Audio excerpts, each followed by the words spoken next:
Tafaraka indray isika tompolasy tongobavy ato anatin'ny miara-manonja MBS radio madame izao alakamisy rojona 2 sy 4 arivo zao manantitra ny arabo mba mpirarintso ho antsika mianakavy na ianao eto tanindrazana na ianao any ampitan'ny ranomasina dia ananterana an'izay araba tsy anavahana izay toy ny fanaontsika moa dia hoe ataontsika araba manjaka miadana samy mahazo ny lafivalo saorana ihany keo ilay nahary satria noho izy dia afaka mitafa isika amin'ny alalany sary sy ny feo eo amin'ny alalany radio mada eo ny MBS radio eo ny fahitalavitra MBS eo ihany koa ny Facebook sy ny YouTube ny fanirina dia ny iarahanao zany ao anatin'ity fandarana miara-manonja ity ka tena anonja tokoa isika ary ao anatin'izany no ahafahanao mandinika tsara mahafantatra ny fiaina amin'ny pirenena ary tena hoe mba andray an-tanana zay mihitsy ilay teny malaza azy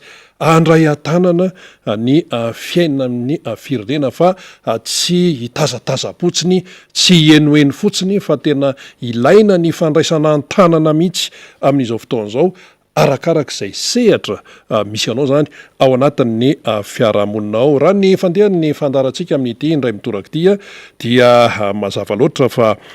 iresakitsika ny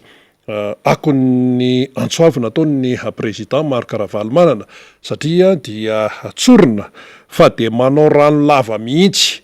hatramin'ny latsinainy iny talata larobia dia hatramin'izao zany dia manao rano lava ny filazana sy ny fitenenana etseroa fa dia tena hoe tena ilaina tokoa izany fikaonandoha pirenena izany hoe fampiresahana izany satria matoa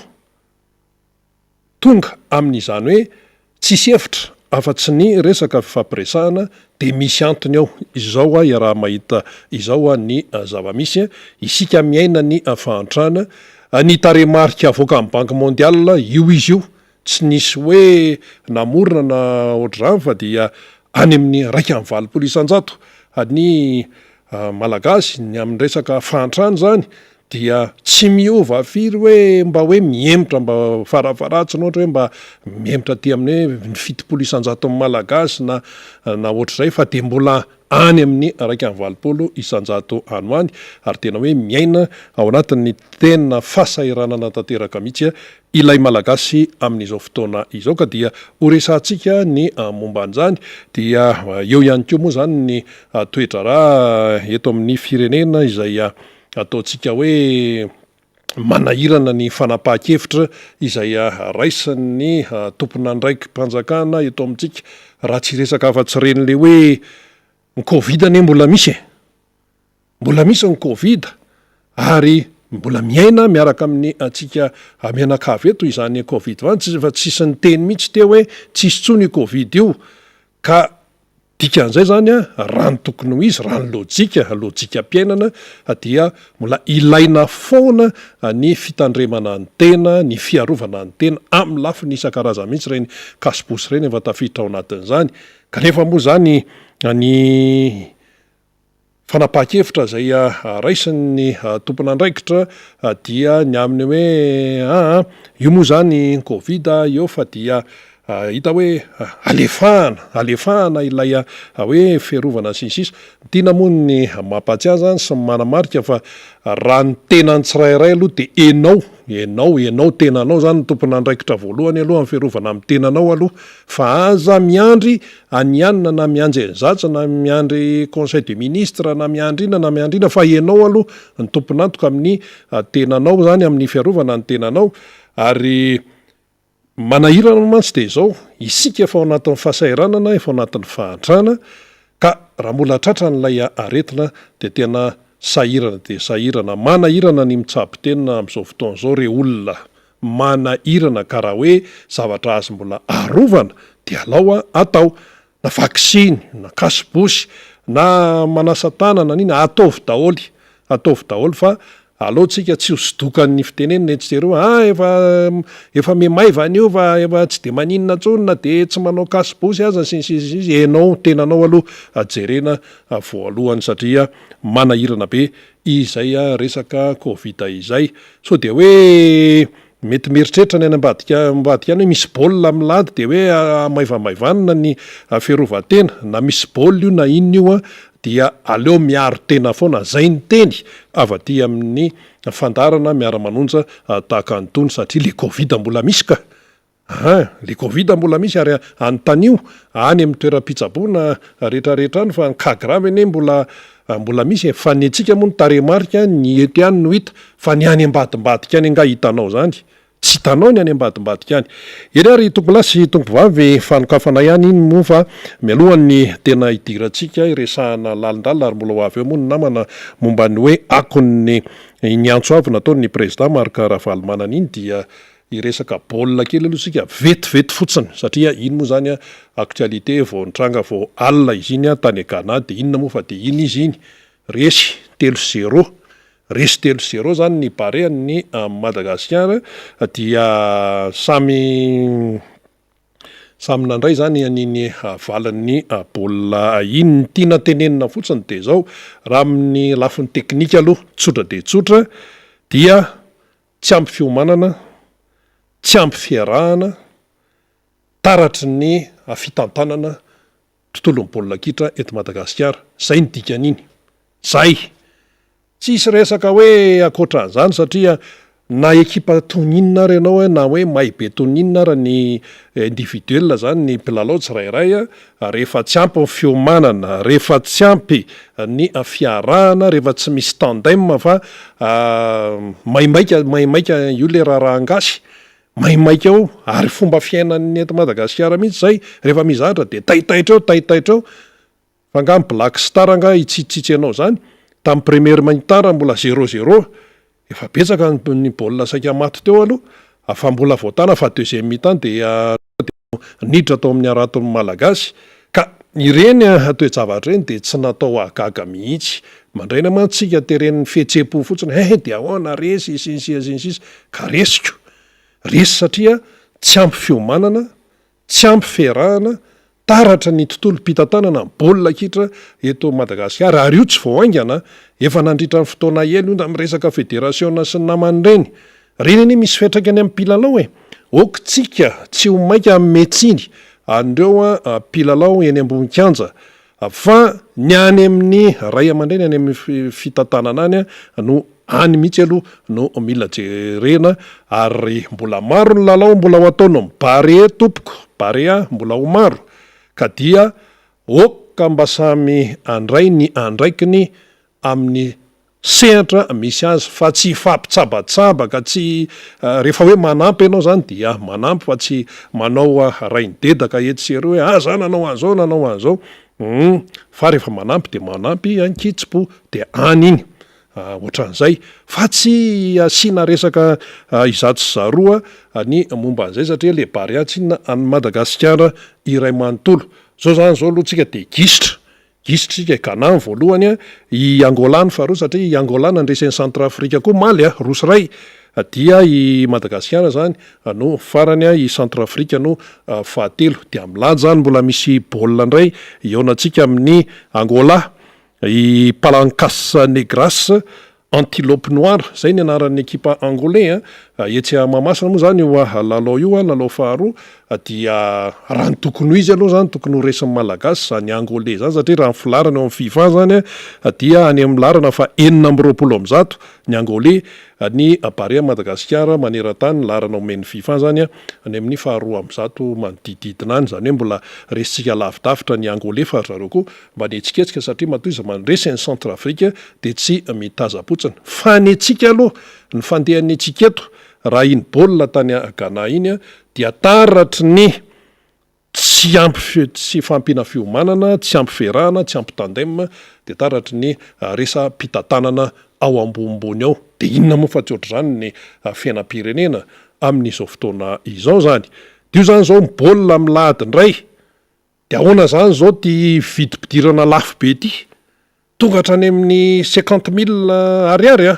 250 000 francs any amin'ny VIP moa zany fa ny tsy latsaky ny 10,000 ariary raha hoe ny aty amin'ny Sarambabe zany io misy an'le squadtoerana tribune ny ery amin'ny anery dia any amin'ny 10,000 fa le izy a barea zany ho an'ny malagasy io atsika menakavy io barea io ninninninna gidragidratsika menakavy atao anatiny ato de barea hitan'izao tontolo zao hoe an'ny malagasy ka raha hoe teanoana zany ny barea ny vahoaka malagasy ny vahoaka malagasy tsy vahoaka nytanina rivo rery fa misy ny avy any amin'ny fatra mba tonga aty satria le barea zany an'ny malagasy de mienjana le fidirana aloha mba samy te hipetraka eny amin'ny VIP eny nefa de aitsa 250 000 francs hoe dia manahirana be lay atao hoe zavatra 50 000 ariary zay zany moa no tena ambony indrindra amin'izay resaka zay de ohatrany hoe adiny resaka mpanambola indray ve zany izy ity fa mibarea tompoko an'ny vahoaka malagasy samy te hijery daholo na iza satria mitondra ny anaran'ny firenena iny de asa moa zay kajo moa nataon'ny tompona andraikitra any fa zay tompona andraikitra nanao an'izany vidim-pidirana zany fa vao mivoaka iny tarifo iny de efa oziny olona hoe tsy ahoana ary zany tena mba samy te hijery mba samy te zao nefa de ohatrany lasa any satria lay fari-piainan'ilay malagasy efa ambany de ambany de mba io baolina io zany aloha mba hoe akoatrany hoe fialam-boly fanalana azy dia eo ihany koa ma hoe mitondra ny fanevam-pirenena an'izany hoe barean'ny Madagasikara izany ka le fanatanjahantena zany rehefa tsorona de zao hoe na fanatanjahantena inona na fanatanjahantena inona dia tsy tokony larolarona politika zay le izy tsy tokony ho larolarona politika ohatran'ny any firenena ny ivelany any inona ny idiran'ny Emmanuel Macron am'izay ekipam-pirenena frantsay ary na hoe andeha mba ampe na tsy andeha mba ampe tsisy idirana zany fa efa ny any fédération any no miandraikitra an'izany de tokony mipetraka tsara amin'izay samy andraikany zany ny tsirairay dia ahoita eo fa le vidim-pidirana aloha tena ohatrany lafo loatra zay zany ny fahitany ny maro azy eny ary hiverina amin'izay ary tsika amin'ny resaka fiainam-pirenena satria rehefa jerena zany zao lay fizoran'lay raharaha indrindraindrindra taoriana ny Antsoavo sy fanambarana nataony président Marc Ravalomananiny ny antefa tamin'ny sehatra isan-karazany mihitsy ny antefa tamin'ny vahoaka tamin'ny mpitandro ny filaminana ny antefa tany amin'ny sehatra iraisam-pirenena tamin'le taratasy le soniavina zany dia aloha de tsorona fa tonga de nisy akony iny zavatra iny ary tsy akony kely fa tena akony tena lehibe tokoa satria ny olona ne miaino ary ny olona ne mamakafaka tsara ny olona mandinika ny zavamisy le zavamisy iaina ny malagasy amin'izao fotoana zao efa tena tapidalakale manga fotsiny reny taremarika voanavoaka amin'ny banky mondialy reny voainga kely vao tao anatin'ny tsy ampy asa 700 ory zay ny voany reny hoe tena miaina ao anaty crise socio-économique tena enjana be Madagasikara amin'izao fotoana zao reny de zany ny zavatra iainana dia jerena ilay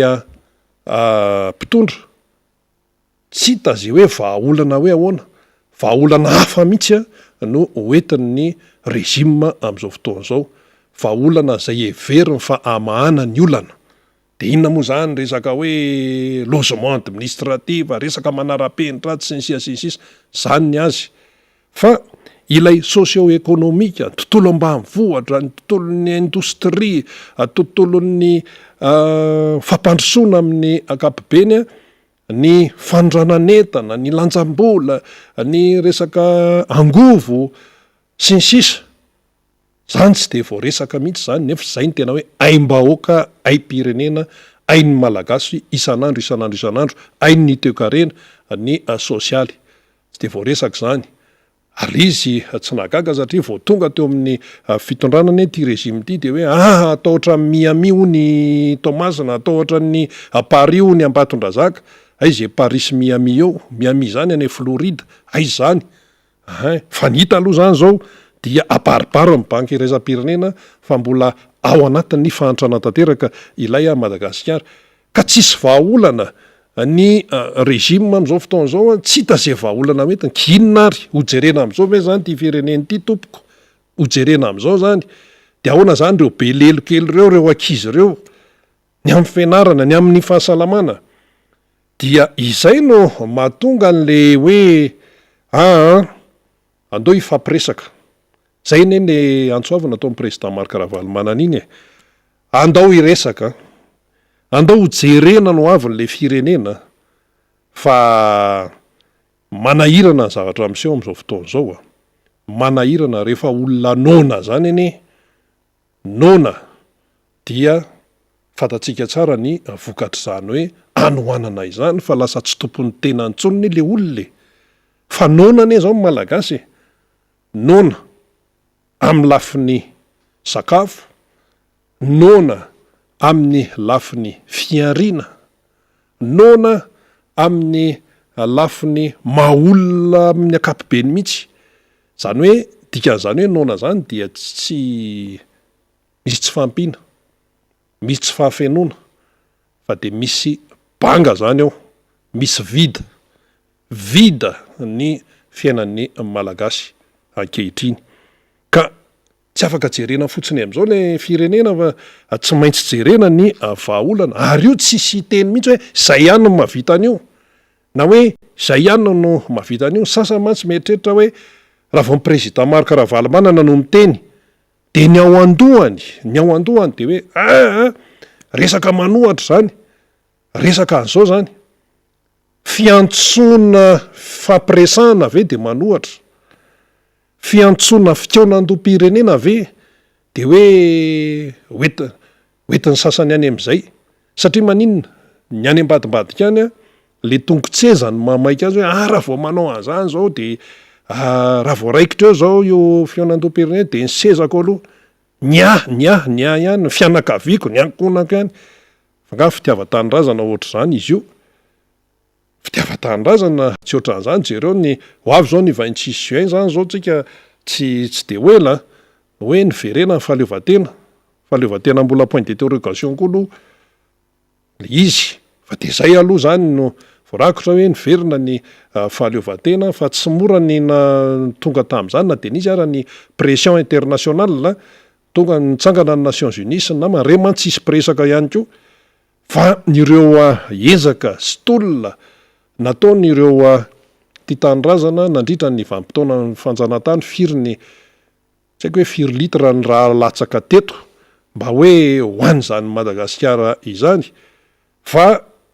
ny sasany am'izao fotoana zao de ny tena ihany ny tenako fitiava-tanindrazana dia na eo ara ny ankohonana na eo ara hafa mihitsy zany hoe fitiava-tanindrazana zany loloavina tampolno zany ka isika am'izao fotoana zao manoloana nyty fahasairana anyty dia miteny iny ny président Marc Ravalomanana hoe andao iresaka ndao atao ny fitaonando am-pirenena dia tao arinan'iny zany dia be deaibe nanao rano lava zay mihitsy le fiteny azy nanao rano lava ny fanohanana sy ny atao hoe ny fitenenana ny amin'ny hoe tena mety zany tenen'ny président Marc Ravalomanana zany fotoanany zao ka roviana ary mba antanina kely hoe mba roviana ary roviana no ilana zany fampiresahana zany io zay ilazana azy hatramin'ny fampihavanan'ny pirenena ny CFM manonteny zareo tao hoe tena zava-dehibe ne le fampidiniana ankitsi-po le izy fampidiniana tena fomba mahitsy amin'ny saina mazava satria fiainam-pirenena no mpanjinina sy no avin'ny taranaka satria maninona ho isika le izy efa hita mibaribary zao hoe mizahatra tsy mety misy danger eo ary tena manahirana mihitsy no mieritreritra azy satria le fari-piainana zany efa ty ambany de ambany tena faran'izay ambany le fari-piainan'le gasy efa tsy mihinan-kanina efa zara raha miaina dia manoloana an'izay anefa dia misy fofopofona fifidianana atao nananato de ilay terrain izay ikarakarana an'ilay fifidianana dia tsy araky ny tokony izy tsy atokisana tsy hipetrahany tena hoe fahatokisana fa efa hita hoe misy zavatra tsy mety mipetraka ny ahiahy ato misy tsy fampitokisana ao anatiny misy zavatra efa hita teny meloha fa tsy mety ao anatiny. Ohatra zany zao hoe ohatra tsotra fotsiny ny aina ny isan'andro io mandeha zany zao ny hoe atao ny refonty nga misy mandahany zany eo sady zany eny voalaza ny lalàna raha teo fa le izy tsy hoe plivava fotsiny fa hoe refonty de hoe refonty fa le ratsa mangaika ny fomba natanterahana an'le izy no mambametra-panontaniana de ahoana zao reny fanovana sefokotany etsy seroa reny de samy teny va sasany hoe tsisy ambadika politika reny le sefokotany efa teo dia mandeha hoe tsy ekipe oya de amronana nyty zahatra rehetrarehetra tsy ray tsy roa tsy telo fa maromaro eto Antananarivo misy an'izany de gaga le fokon'olona hoe ahoana ary zany ahoana ny fanoloana sefokotany zany tsy fantatra tsony avy eo le izy efa iainana koa moa le hoe any am'le resaka fokotany tsy hoe tena fidin'le olona ilay sefokotany fa de ohatra ny ovaovana de apetrapetraka sinisia zay olona mba tiany ao an-tanàna soloana ava de olona variananina ry no alefa ao olona tsy mipetraka ao akory misy an'izany eto olona tsy mipetraka ao akory no atao sefokotany de zany ve de atokisana hoe nanao refonty ianao nanao inona de atokisana hoe zavatra ohatra zany io anie mifamatotra io tsisy afaka mandeha rery eo hoe mandeha ty dia resaka lisy-pifidianana sinisia reny moa zany zava-dehibe le izy ekena mihitsy hoe ny maty esory ny tokony hifiditsy tsy ao tsony fa lasa manangatra sa maninona de ny tokony hifidy indray ny fenotona dia ohatr'izany raha ny tena izy any zavatra efa ay le izy fa ilay fahaizana tsy ambadimbadika tsy le fahaizana mamilivily sy ny namany manahira resaka doublon reny sationany fotsiny reny efa navita fianianana ny filohan'ny repoblika tompoko efa nandeha zany le régime de nisy ny teny tompona andraikitra ambony tao am'seny hoe nisy doublon iny zavatra iny fa nga ny olona ty ivelany nga no ny teny an'izany fa olona tao anatiny tao olobe tao anatiny tao no ny teny an'izany de izy iny anisan'ny teny hoe ay ve ohatran'izany le izy ay zany tena tsy araka ny tokony izy ty zavatra ty dia lasa mipetraka daholy le aya isan-karazany ka inona moa zany atao hoe fifidianana ao anatin'ny fifampiaya iny zany sika menakavy ihany no eto sika menakavy ihany no famingapingana eto de avy eo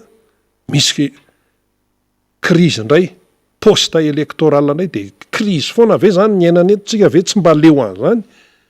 dia izay no natonga ny resaka hoe tena fikonan-dom-pirenena mihitsy ty zavatra ty satria na fikambanana zany zao taorinan'le teny nataon'ny président Marc Ravalomanana iny na olon-tsotra na antokom-pinoana na teratany malagasy eto Madagasikara na teratany malagasy any velany na sehatra iraisam-pirenena ohatra hoe ny vondrony Europeanina de tsika ve de samy teny fa hoe tsy manan-katao le ranga iny avy amin'ny vondrony Europeanina iny tonga teto izy de inona ny teneniny tena ilaina ny fikonan-dom-pirenena ho anareo eto Madagasikara ny antony dia mila jerena daholo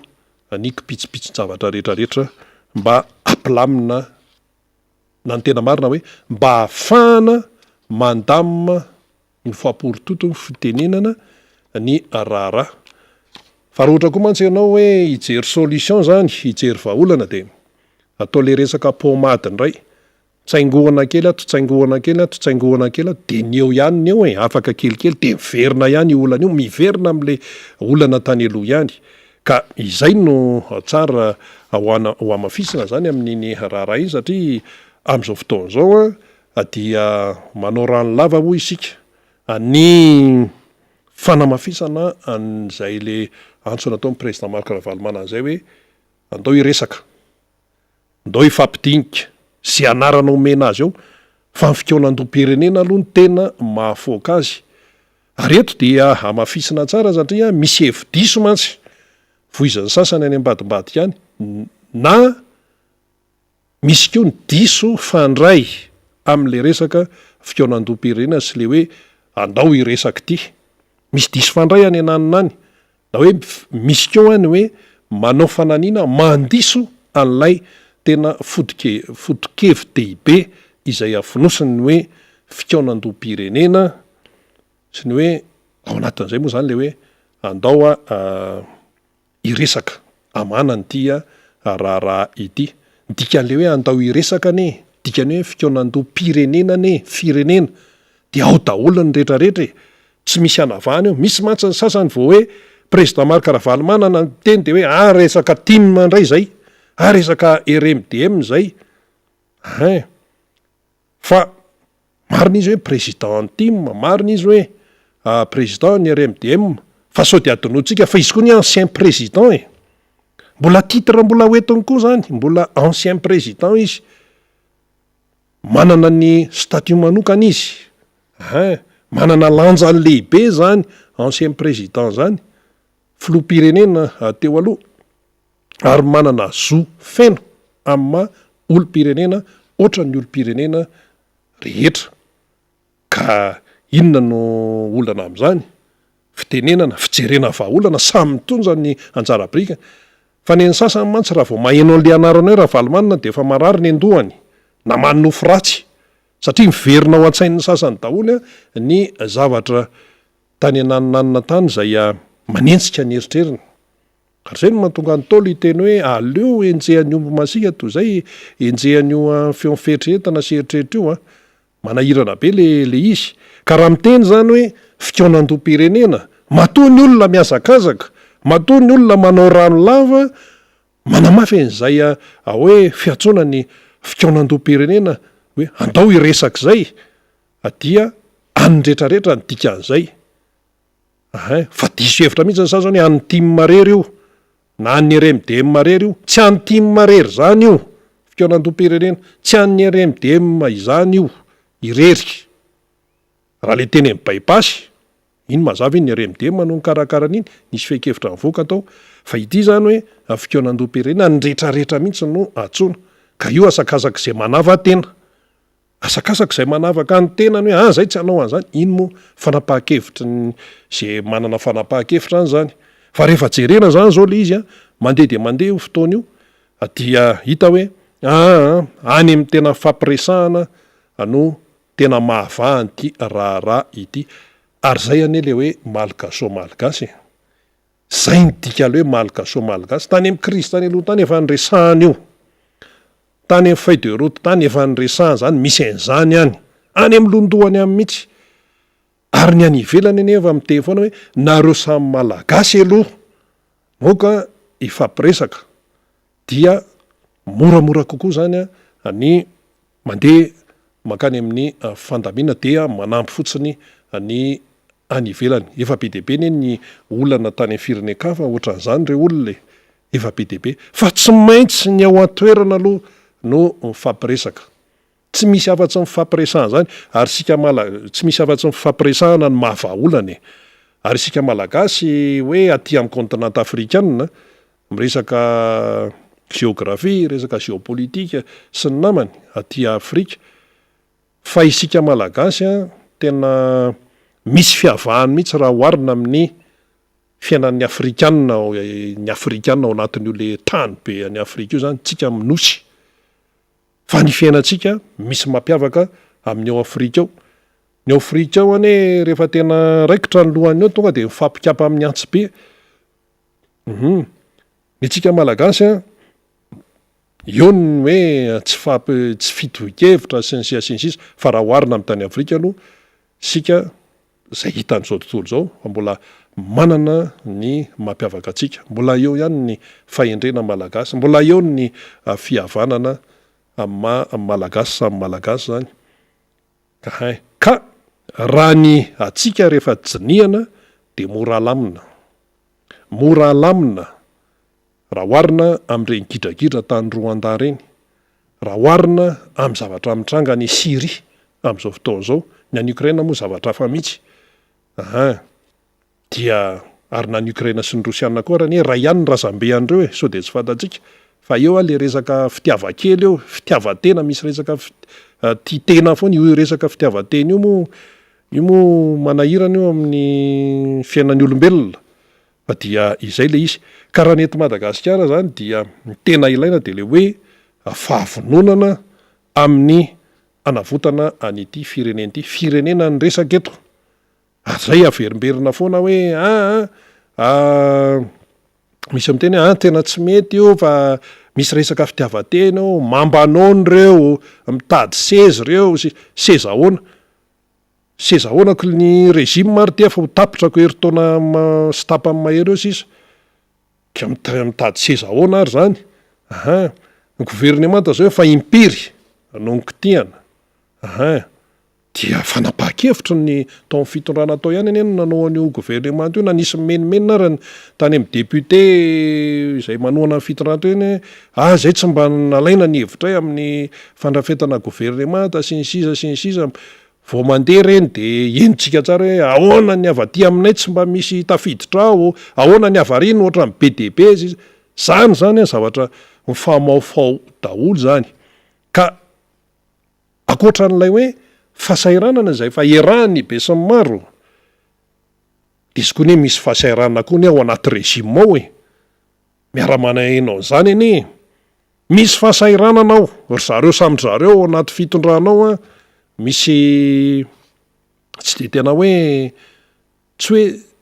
de tena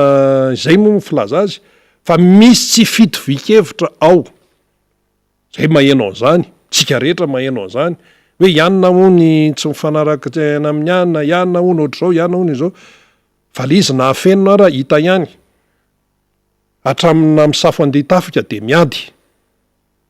inona ny idiran'ny timma am'zany inona ny idiran'ny RMDM am'zany fa ny ao anatiny ao dia misy tsy fakasahoana ao hita ety ivelany ary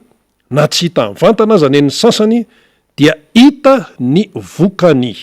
hita avy ety ivelany ny vokany ka zany rehetrarehetra zany dia tsorona hoe na iza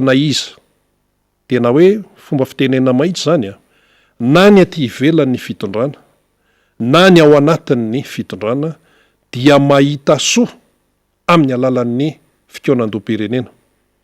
zay le izy zao mantsy ny sasany mety hoe feno be ny lohany de le sezany mamaika azy le sezany iarony sezany no mamaika azy raha vao any zao de hoaiza sy ny sisa satria amin'ny tany sahirana mantsy ny fanaovana politika sy mifakana fahefana ny fomba hananakarena amin'ny tany mahantra ny ohatran'izany fomba hananakarena hoe ahafahana hoe mahazo hoe fananana betsaka zany ao anatin'ny fotoana foiny hoe fanaovana politika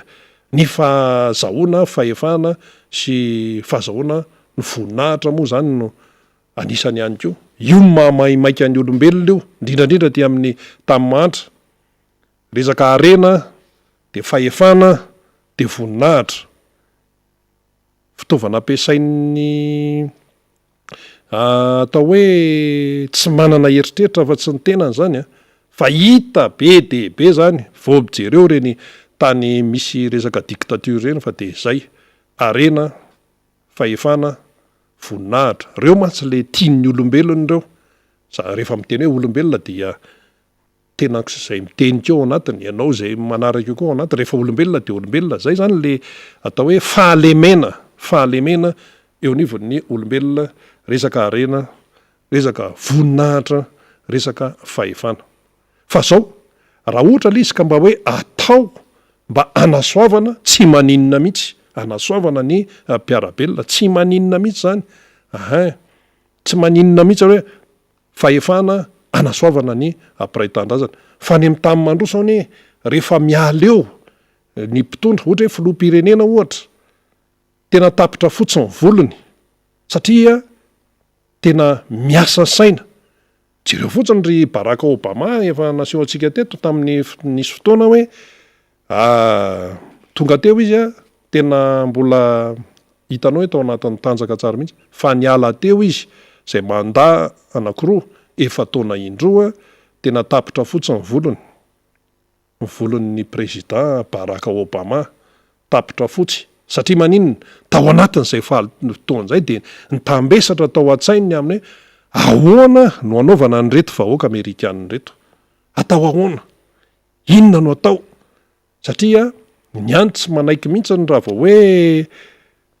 ny tompontsoany besomaro no kitikitika. Eo ihany koa moa hoe États-Unis le hoe gardien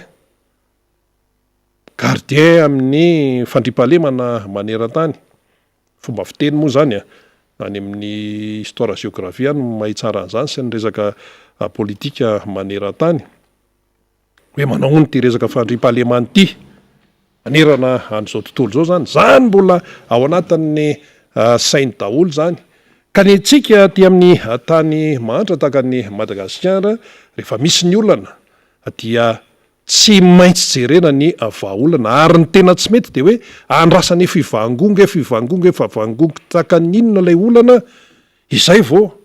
mikiropaka. Zay foana ny tena mahavoatsika amin'ny tany mantra zany sy ohatran'ny Madagasikara tahaka nytony. Ka raha hoe mandeha zany no hoe fikoanam-pirenena, mandeha ny antso amin'io de tsy mitombona mihitsy ny filazan'ny sasany any ananiny hoe mambanao nyreo hoe mitady seza reo hoe seza inona no tadiaviny mpitondra fivavahana tompoko, seza inona. Ny mpitondra fivavahana zao de maro mihitsy manohana mihitsy an'izany hoe fampiresahana zany, fampidiniana zany, fikoanan-dom-pirenena zany, firenena iraisany ty. De misy miteny any hoe mitady seza reo. Inona ny seza tadiavin'ny mpitondra fivavahana io? Ny azy nefa fikoronkoloana ny fanahin'ny olona. Ny seza ny an-danitra ny tena faratapony, samy mikatsaka an'izany daholo. De hoe mitady seza reo mpano politika reo, indrindraindrindra reo mpanohatra reo, indrindraindrindra reo timin'ireo, indrindraindrindra reo RMDM-reo mitady seza. Ny fitadiavana seza ao anatin'ny fanarahana tsara ny demokrasia sy ao anatin'ny lalao madio ao anatin'ny fifidianana zay no izy. Ary rehefa atoko politika dia mitady fahefana. Tsy efa impiry ary zany naverina teto, tady fahefana ny atoko politika, satria zay mahatoko politika ny atoko politika. Mba home définition hafa raha hoe raha misy akoatr'izay, ny ataon'ny atoko politika raha ty ivelan'ny fahefana izy dia mitady fahefana, fa sehatra madio, sehatra tena hoe ao anatin'ny fanarahana ny demokrasia no akana an'izay fahefan'izay. Fa akoatr'izay de fa tsy izy, ary zany aloha mbola définition eken'izao tontolo zao hatramin'izao. Fakana fahefana ao anatin'ny demokrasia marina, ina moa zany fa tsy mififidianana. Ka le fifidianana mihitsy, le fomba fanatanterana ny fifidianana mihitsy no misy indro be. Ny sasany miteny hoe tsisy doublon zany teto. Nefa dia hita zao fa nisy ny karazana osoka teto amin'ny firenena tamin'ireny fifidianana faraparan'ireny. De nandeha ny fitoriana sy ny sisa, nandeha ny fitoriana tany amin'ny rafitra mahefy eto amin'ny firenena ny resam-pifidianana tany ACC moa de hoe azo raisina fa tsy mitombona, zay ray mandeha de azo raisina fa tsy mitombona. De tsy mahay nininona daholo ve zany tamin'ireny ny olona pailalana sy ny sisa nandrafitra n'ire fitoriana de tsy na de ray ara de tsy isy andraisa ve tsy mitombona. Azo raisina fa tsy mitombona, ohatran'ny resaka kilalao teny nefa rahan'le raharaha nefa resaka lalàna le izy. Iny moa zany efa niarahana hita reny. Fa le hoavy zany no tsy maintsy banjinina ao anatin'ity raharaha ty. Le hoavy no tsy maintsy banjinina satria tsy misy te-hanan-dratsy eto. Efa tsy mety ve ny teto aloha? Efa tsy mety ve ohatran'ny olona manala fanadinana ihany hoe tatony navoaka tsy nafaka, de tsy maintsy jerena zany ny fomba ioarana am'izay hoe ahoana ny fomba hoe mba ahafehezana an'io taranja zay tsy nafahampanadinana io.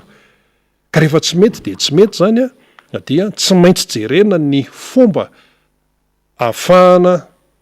miala amin'izay tsy mety zay. Tsy maintsy jerena ny fomba amahana ny olana. Ka inona ny vahaolana zany zao? Inona ny vahaolana? Ny vahaolana dia fikoanan-dom-pirenena. Fikoanan-dom-pirenena, ary io dia averimberina trano hoe tsy misy afaka hiteny hoe tompony io resaka fikoanan-dom-pirenena io. fa rehefa tonga ny fifidianana rehefa madio tsara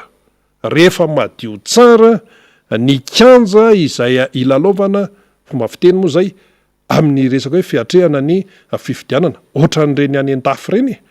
mandeha zao zao ny frantsay anao fifidianana député amin'ny lahady zao fangany andreresanao hoe doublon zany fangany andreresa ny any pena mipetrapetraka tsara mihitsy dia voaka ny valim-pifidianana de hoe reo zany no lany eo fa ny ato amintsika ny ty amintsika dia tsy mipetraka araka ny tokony ho izy ny fahafahany fahamarinana mivoaka rehefa melo mandritra ary eo arinan'ny fifidianana fahamarinana ny tadiaviny ivoaka eo zay de inona ny vahoaka no tompony teny farany fa tsy avilivily io safidim-bahoaka io avilivily amin'ny fahaizana azy avily atsika avily ery tsy zay mihitsy le izy ka eo zany raha atao mahitsy le resaka de ny aminy hoe ny fikonan-dom-pirenena andaminana ny raharaha zay le izy alamina ny raharaha alamina ny akanja ilalaovana dia tsy misy ny aminy hoe fampiteniteny rehefa aveo fa rehefa mazava tsara ny fepetra isan-karazany dia mandeha ny fifidianana de ny vahoaka ny tompo-teny farany am'izay raharaha zay ny vahoaka ny tompo-teny farany de zay tiany io fa tsy le vahoaka no pasipasoanao atsika avilivily atsika atao an'izao atsika atao an'izao ary ka sy afokotany ovaovanao ka sisa atao daholo zay irika rehetrarehetra mba tsy ivoahan'ilay tena fahamarinana ao anatin'ilay fifidianana ary ty misy zavatra anankiray tsara resana ihany satria eno any ambadimbadika any eno any ambadimbadika any inona moa le izy misy miteny any zany misy feo eno any hoe zao aloha ninninona zavatra hoe miseho sy ny sisa eo zany ranony zany aloha tena atao mihitsy hevitra tsy atoavan'izany eo amin'ny fitondrana misy miteny zany ianina zay tsy hanonona anarana eto tena atao mihitsy aloha zay fomba tsy atoavan'izany eo amin'ny fitondrana demokrasia ve zany ny demokrasia de hoe fifidianana madio dia zay tiany vahoaka io zay tiany vahoaka io tompoko fa tsy zay tiana hoe sokajikajy ery ananina ary manana ny kajiny ery ananina ary satria meritreritra izy hoe tena mety very finanana raha voatran'izao sao de zao problema manokany zany fa rehefa hoe demokrasia zany ka raha mbola hiteniteny zany eto Madagasikara firenena manaja ny demokrasia de tsy maintsy amin'ny alalan'ny fifidianana hatrany tsika nefa voasazy so de adino zany efa voasazy tsika nefa nitenenina tany amin'ny sehatraresa-pirenena tany hoe sans qualité de zany ve de mbola hiverina indray ve zany satria maninona ny any ivelany no nitenen zany tamin'ny fotoanandrony tenen zany satria tsy manaraka ny lesona tsy mampiatra ny lesona inona ny lesona de raha hoe demokrasia inona ny demokrasia fakana fahefana ao anatin'ny fifidianana madio mangarahara ekeny rehetra ka eo madio mangarahara ekeny rehetra eo ndritsitsika zao ahoana ny fomba hatongavana am'izay ahoana no hatonga fifidianana tsy misy alatra averiny indram-pandeha ahoana no hatonga fifidianana tsy misy alatra ny hatonga an'izay dia samy tompona ndraiky daholo ny rehetrarehetra fa tsy ny tim marery io na ny RMDM marery na ny HVM marery na ny mpanora marery fa raha vao miteny ianao hoe firenena de ny rehetrarehetra no ao anatin'ny izay zany ka io zany raha resaka hoe fikonan-dom-pirenena tsy adala ny olona akory vao avy nanao fanambarana ny président Marc Ravalomanana de nanao toy vakana niazakazaka nanao fanambarana sy ny sisa eo mihitsy ny hoe tena mba eo na mivantana mihitsy atao daholo ny fomba rehetrarehetra zay hoe afahana miroso makany am'izany ty eto misy société civile tonga eto miara-manonja ny MBS eto efa impiry hoe zay société civile dia zay tsy resaka hoe mitady sezy zany mihitsy fa tena hoe mba tena ampanaja ny demokrasia ary ny eo amin'ny hoe rafitra toninona rafitra tena ahoana no tena hoe mapety ny eto Madagasikara fa tsy atao rafitra hoe alatahaka ihany koa eto amintsika koa mantsy maromaro ihany nohatra ny alatahaka amin'ny fomba fiainana eto Madagasikara asa hoe voazanaka ny frantsay ve sa hoe ahoana de mbola hita eo ihany le tarazo amin'ny resaka alatahaka fa raha hoe alatahaka mankany amin'ny tsara tsy problema fa raha hoe alatahaka be fahatany zay lay tsy mety satria sika malagasy ihany koa de manana ny mampiavaka antsika manokana ao anatin'izany raharaha izany zay zany no fipetraka lisika rehefa jerena le zany amin'izao fotoan'izao dia tsotra ny fandehan'ilay izy ny anay zany eto masona mpamakafaka raharaha mpanangom-baovao etseroa de rehefa jerena le zany de hoe tsisy hevitra fa tsy maintsy mifampiresaka ny malagasy manoloana an'izao toe-javatra zao reny tarehimarika navoaka ny banky iraisam-pirenena voainga kely tao anatin'ny 700 olo reny milaza hoe raika ny 700 amin'ny malagasy de na ny amin'ny fahantrana mbola memafy ny fahantrana eto Madagasikara reny sao de tsy fantatsika fa fanosehana mivantana na akolaka atsika andray an-tanana ny firenentsika ka aniry atsika ifampidinika zao ary le izy nandeha ny antsoaviny nataony ny président Marc Ravalomanina hoe andao iresaka zava-dehibe ny fanatanterahana ny fionandom-pirenena ray zay taloha kely niny tonga teto ny iraky ny vondrona Europeanina ny teny hoe mila manao fionandom-pirenena nareo fa io ny solution nareo roa zay jereo tsara zany lay fandeha lizy tao anatin'ny 700 ora ny teny ny banky iraisam-pirenena hoe tena mahantra velona nareo mialatsiny raha izay ny filaza azy fa raha io tarehimarika io tena mahantra nareo ary tena problema socio-ekonomika no misy eto Madagasikara jereo tsara zay le filahatra le izy zay dia efa niteny ihany koa ny société civile marobe efa niteny ny mpitondra fivavahana maro efa niteny ny mpandraharaha ny atoko politika ohatra fotsiny zao hoe sady paitoekarena no mpitarika atoko politika zany professeur Ralson Roger zany ohatra fa efa niteny foana zany hoe ilaina ny fionandom-pirenena io ilaina io tsy azo hidivirana io professeur Ralson Roger nga ao anatin'ny nga indray mandreny iny nga tim nga ny atoko entin'ny professeur Ralson Roger nga ao anatin'ny RMDM manana ny atokony izy ary zay no ilazana hoe le izy tsy raha ny tim marery na raha ny RMDM marery fa ny retraretra no tafiditra ao anatin'io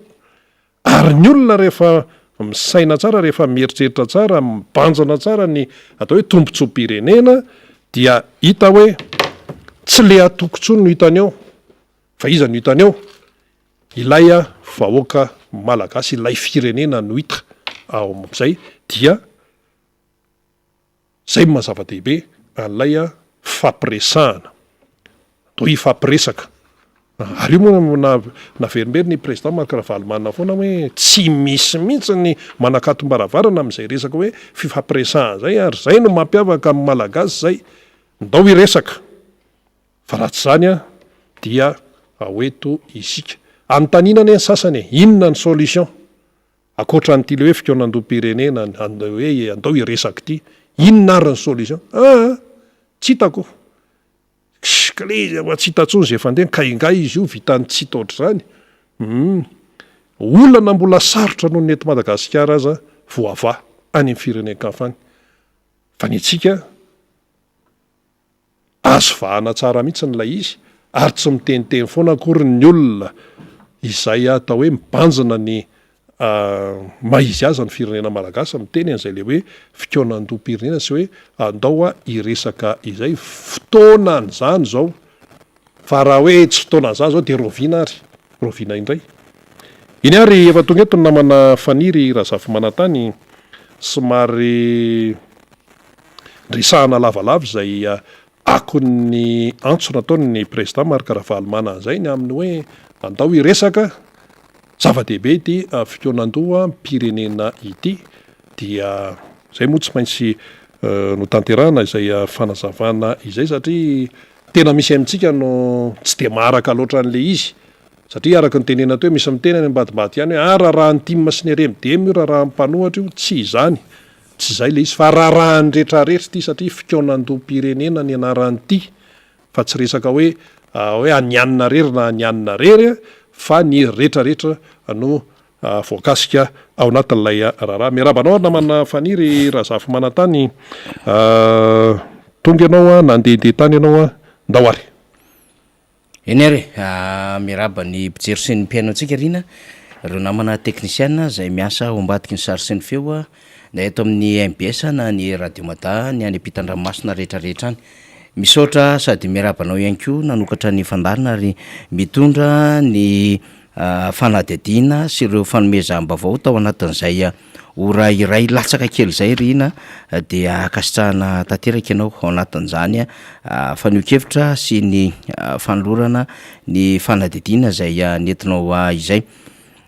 betsaka ny zavatra horesantsika na tiatsika horesana na ny ampitaina ho amin'ny mpiaino zany sy isika vahoaka mpanaraka ity fandarana miara-manonja ity de zay no tsy maintsy natara kely zany satria tsy maintsy mandeha foana mo fikarakarana rina amin'ny lafin-javatra tatahaky izao satria taloha zany mbola tsika mirahalahy ny araka eto mbola eo mpandaminana ireo solombavamboaka raha ohatra ka atratra ny fotoana satria raha ny fivoriana eo anivon'ny antenimieram-pirenena dia misy ny conférence de président zany tokony omaly izy zony natao de niemitra tamin'ity maraina ity de ao aorianan'izay hiditra anatina session plénière reo solombavamboaka ary tena misy adevitra lehibe ao anatin'izany de le ITG io zany le hoe fahamezana fahafana mba ahafahana manala n'lay voaka zany lay zaiza ao ankibo no ny antony manokana na ara-pahasalamana na zay mety ho fandika anazy betsaka ny adevitra momba ity ITG ity zany ka tokony am'raika ambin'ny folo eo no ande izay session plénière izay sy ireo zavatra maromaro zay hodiniany eo anivon'ny antenimieram-pirenena ka mbola mandamina sy miatrika izany satria ny raharam-pirenena morina zany sy eo ihany koa ny fomba fijery ny solombavamboaka zany dia tsy maintsy manaraka akaiky an'izany reo solombavamboaka zay aty amin'ny antoko tiako Madagasikara fa rehefa miresaka an'izay arina vehivavy renim-pianakaviana mety ho tanora de misy phénomène hafahafa eto an-tanàna zany am'izao fotoana izao ny phénomène hafahafa eto an-tanàna eto tao anatin'ny herinandro mahery zay dia fatatsika tsara ny hoe betsaka reo zazavery fa tatoato indray zany tao anatin'ny herinandro mahery de hoe misy tovavy ao anatin'le adolantsito na efa somary mahazo taona amboniny 20 7 raika amby 20 taona fa misy ihany tovolahy fa vitsivitsy mba tsy lazany azo isaina amin'ny ratsatanana zany no voalaza zany fa misy mibata na misy mandrindrika de misy mitondra any am'izay toerana mbola tsy fantatra any dia aveo zany misy mamerina misy manipy dia hoe droguer reny ankizy reny aveo na tsy mahatsiaro tena na tsy tompony tenany rehefa tonga amina toerana anankiray zany misesy be izy eo amin'ny tambajotra sosialy eo amin'ny filazana tanora very zany eo ny tokony ahamailo aloha zany ho atsika raha aman-dreny zany ny amin'ny akana fepetra hiarovana nyreny zanantsika ireny satria dia misy phénomène ho isika hafahafa misy eto Madagasikara ny taloha ela be tany rina de tsarotsika tsara ny hoe pakafo pakaray de taty aoriana lizy nandeha be mihitsy le pakatova de nisy lafin-javatra hafahafa mahasorena be koa indrindra tany faritra atsimo tany ray de makamaso ndray de misy manao kidina-pinina zazavarira zany na le hoe bobo tany amin'ny faritra tsy monoso tany tena maro be an'izay vakifasana manao de ino moa zany efa saika nisy tany aloha tany amin'ny 20 taona 20 taona lasa tany resaka vakifasana zany fa taorianan'izany rehetrarehetra zany de betsaka reo zazavery de nisy indray nikidina-pinina de zao zany tonga ram'le hoe ny tanora mihitsy no misy maka mibata mety daholo zay fomba ilazana azy na kidnapina io fa rehefa avy eo a misy mamerina ihany na misy manipy fa somary efa reraka tsy mahatsiaro tena somary droge zany ny zava-misy am'izao fotoana zao ka eto an-tanàna koa zany ny héroïne ny cocaïne ny sinifitsinsisa efa betsaka miditra eto de ty inona le cigarette électronique hafahafa mandreraka ty le misy parfum de efa be da be ny tonga eto de misy koa mitsindrona de efa miankindro tanteraka mihitsy zany hoe misy fiarahamonina malagasy tena simba am'izao fotoana zao zay tena tsy niainana ary tsy nisy teto Madagasikara de ohatrany hoe à la fois le izy misy mieritreritra ihany inona ny zava-misy ao ambadika io fa io moa andrasantsika fitandrona filaminana zany satria tsara ihany zany ny mitondra na manokatra fanadiadiana ao ambadik'izay misy réseau na fanondranan'olona clandestin ve any ambadimbadika any na misy réseau zay mety ho manao diversion an-javatra ve any ambadika any na mety ho mifandraika am'izay zavatra andresantsika teo mihitsy ny amin'ny hoe manao handrana amina resaka zava-madomelona na mety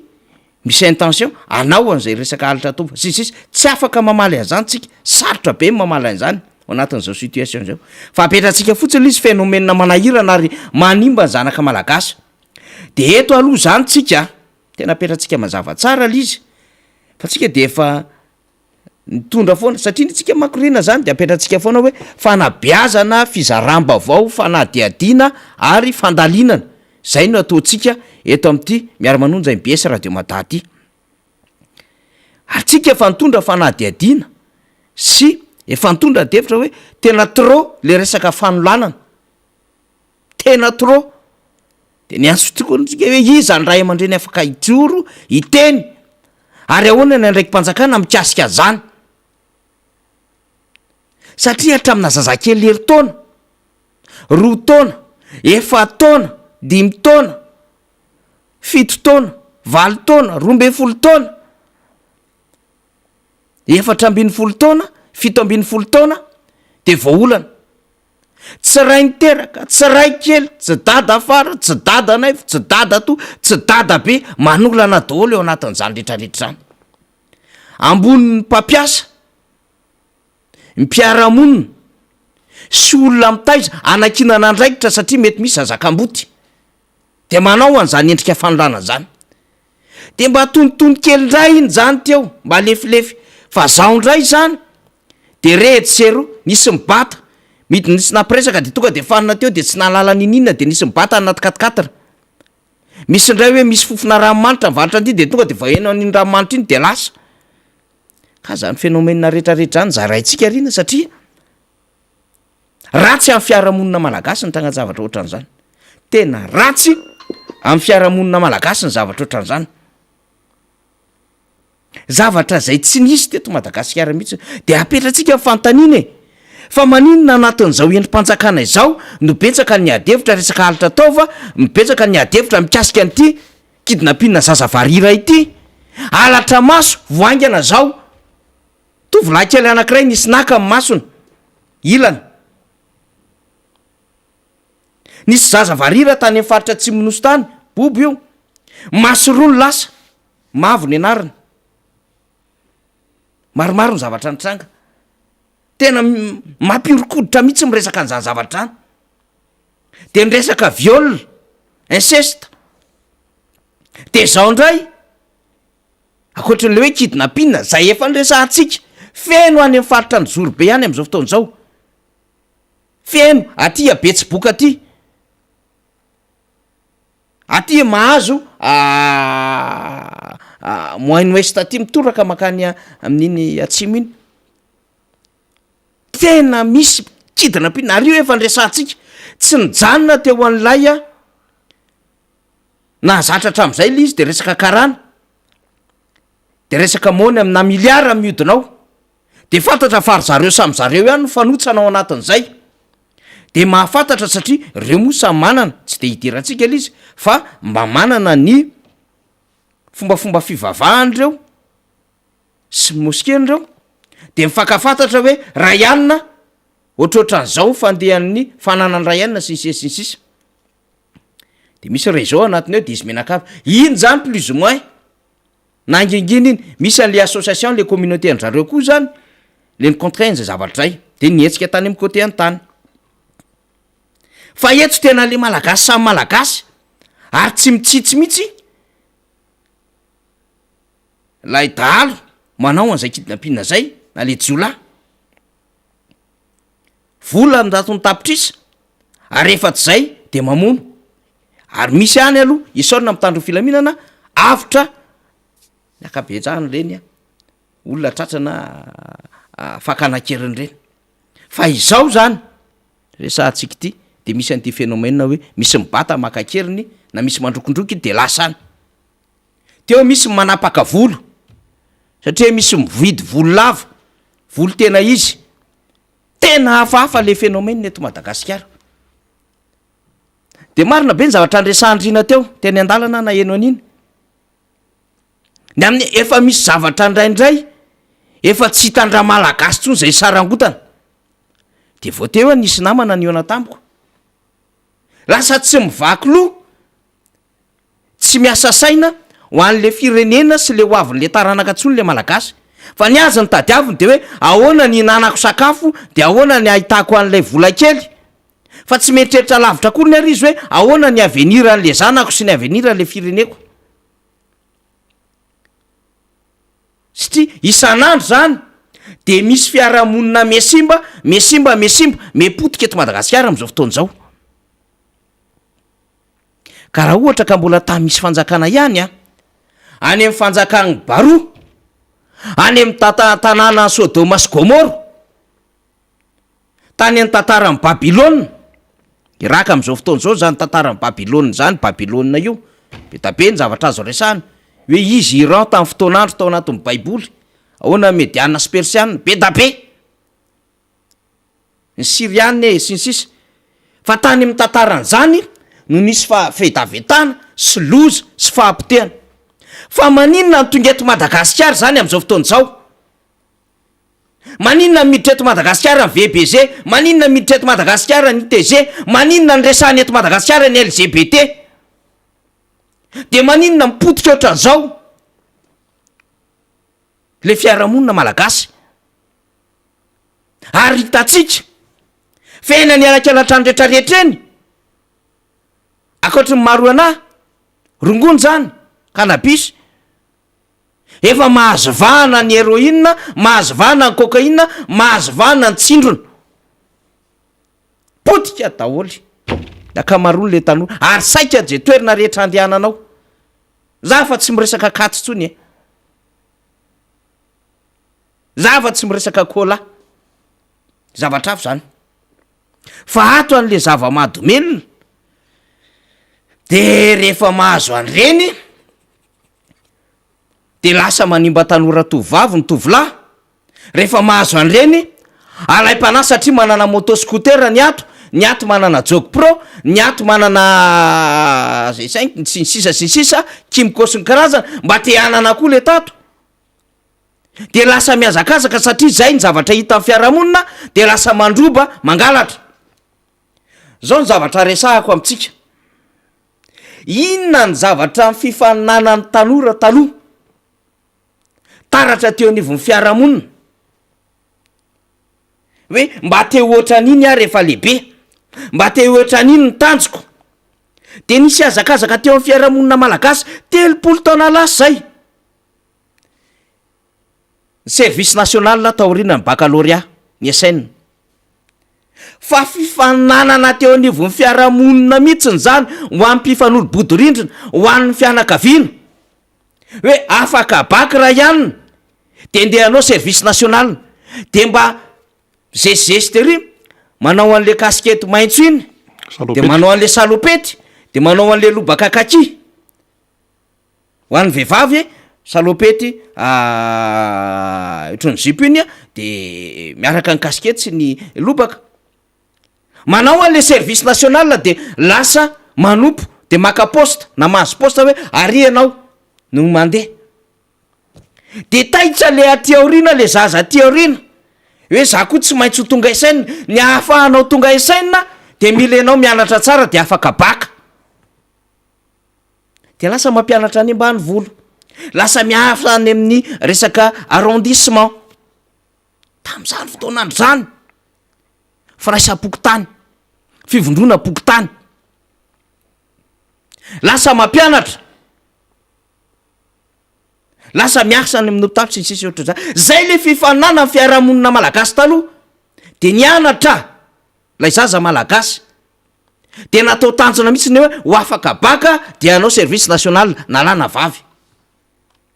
fa izao le fifananana manana moto ny aty za tsy maintsy manana moto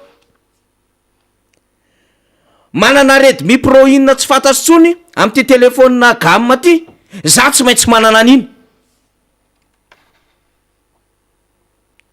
manana matosy vaovao za matosy resako amitsika zany resaka akanjo kiraro sy ny sisa zany zao ndray hony ny tena hitsaka tsaratsara tsy maintsy mahazo an'iny a de misy aragaga be a ay misy akizy mifampindrana akanjo rina betabe zany zao de mifaninana mandeha mirevy mitety karaoke sy cabaret de obligé tsy maintsy mitady 50 000 ariary par semaine ahafahana mandeha manakany an'le revy zany le fahampiteny le fiarahamonina malagasy am'izao tsika miteny zao tena grave le izy ka eo zay manko mahatonga atsika miteny am'le hoe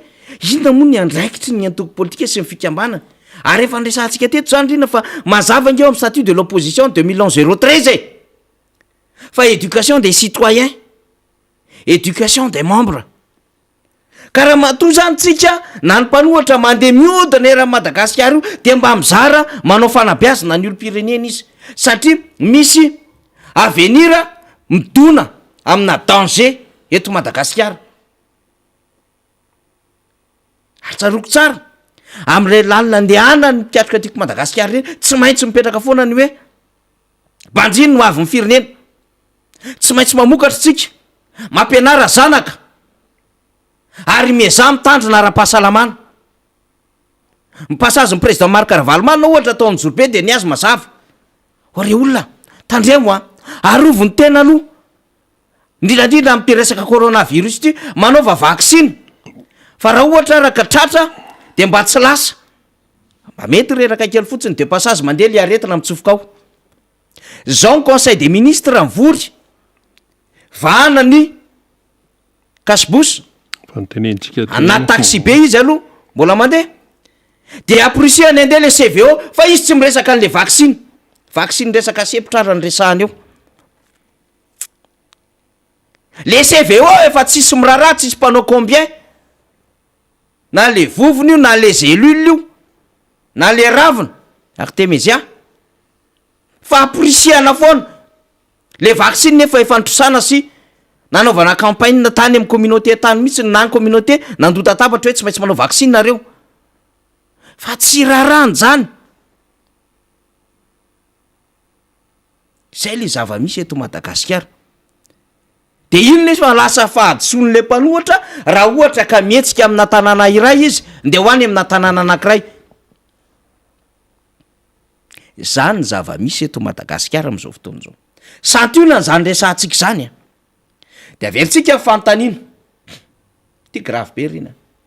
grave be misy ty zavatra ty ny perspective économique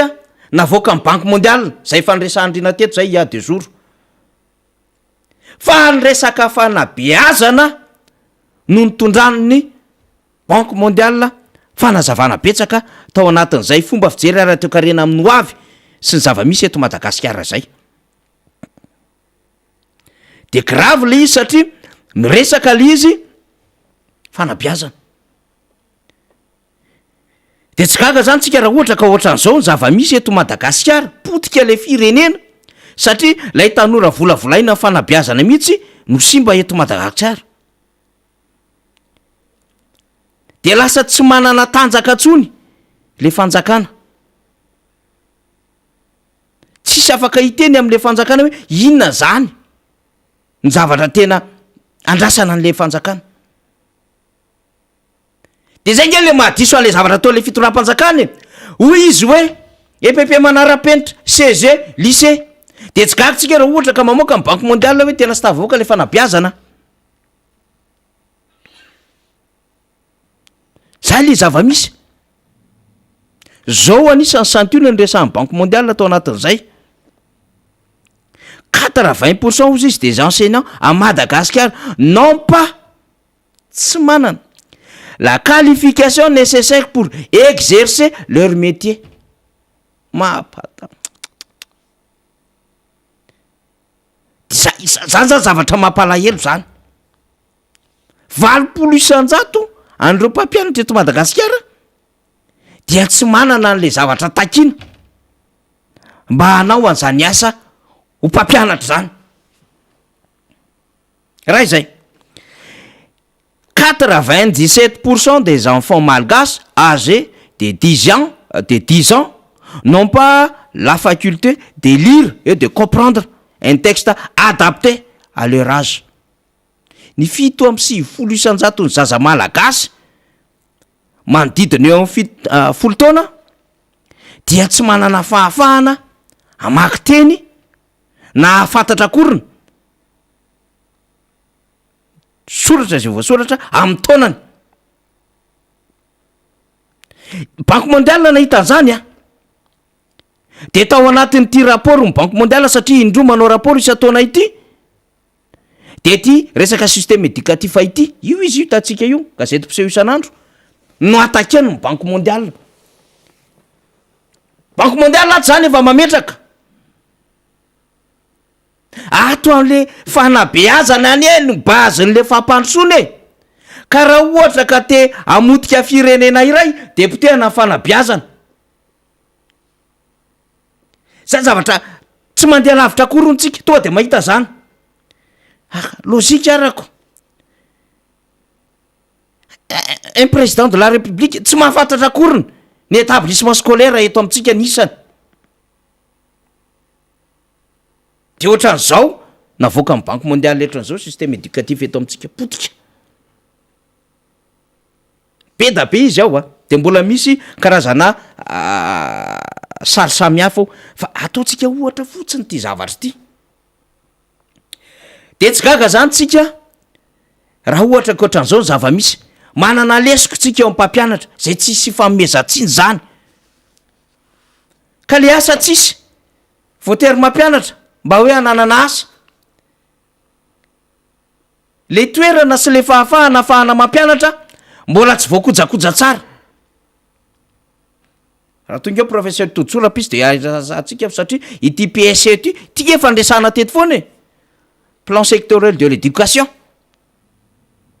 hoe saika hanatsarana an'izy fa i efa teto izy nyresaka tamin'ny hoe tsy mahazava amin'ny programme tsy mandeha amin'izay laony mihitsiny ny endriky ny fanadinana na ny endriky ny programme scolaire tsisy zavatra azonao raisina fa raha tsy meny miara-manonja ho atsika fanina fa izy le mandeha io zany de zao mitokana EPP sarinady fotsiny iny propagande iny récupération politique iny mitokana CG mitokana lycée fa tsisy ninina azo raisina amin'ireny zavatra hoentiny reny satria eo anie le trano eo le trano fa le tena baziny le fanabeazam-pirenena mihitsiny amin'ny alalan'ny mpampianatra sy le mpianatra mba ahoana. De io anjaanja amin'ny banque mondiale io de asandray aloha zay azo amin'ny banque mondiale lazaina fa mpanely tsaondray na mpanakorotana na mpanohitra na mpanonga-panjakana satria matroka rina le rapport navoaka amin'ny banque mondiale santionany ray nometsika iny betsaka izy ao miezaka meno an'ilay fionana eo amin'ny adiny ray mahery eo tsika io de miezaka ny amitana an'izay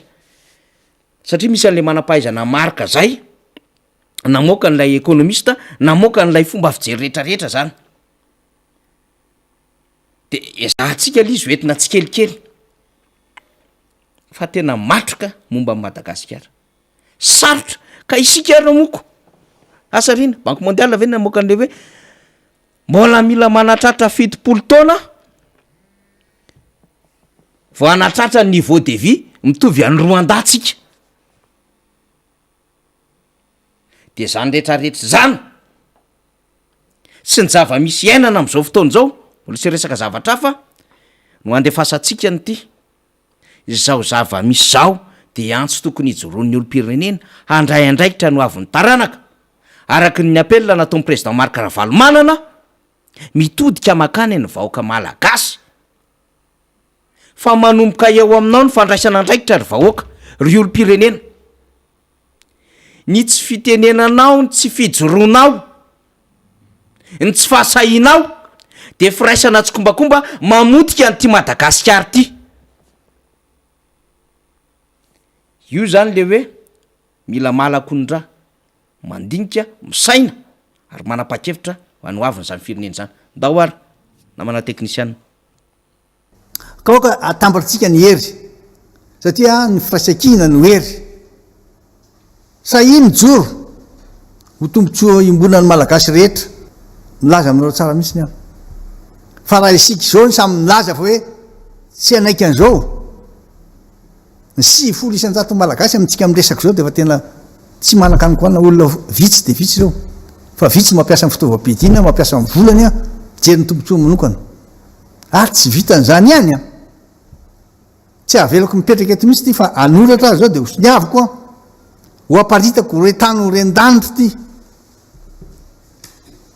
tany ren-danitro iaho amin'ny anaran'ny mpanohitra ny remidema milaza hoe apel ho citoyen ho ataoko any de resahako mihitsy ny reo amin'ny andarako mihitsy resahako mihitsy reo communauté internationale ndreo a mba hijery atsika fa tsy hitaza-potsiny mba ilaza zay azony atao hoe zao ny zavatra mitranga reto sary ampiarahako aminy a tio aho alefako amin'ny teny frantsay ty so lazay teny gasy reo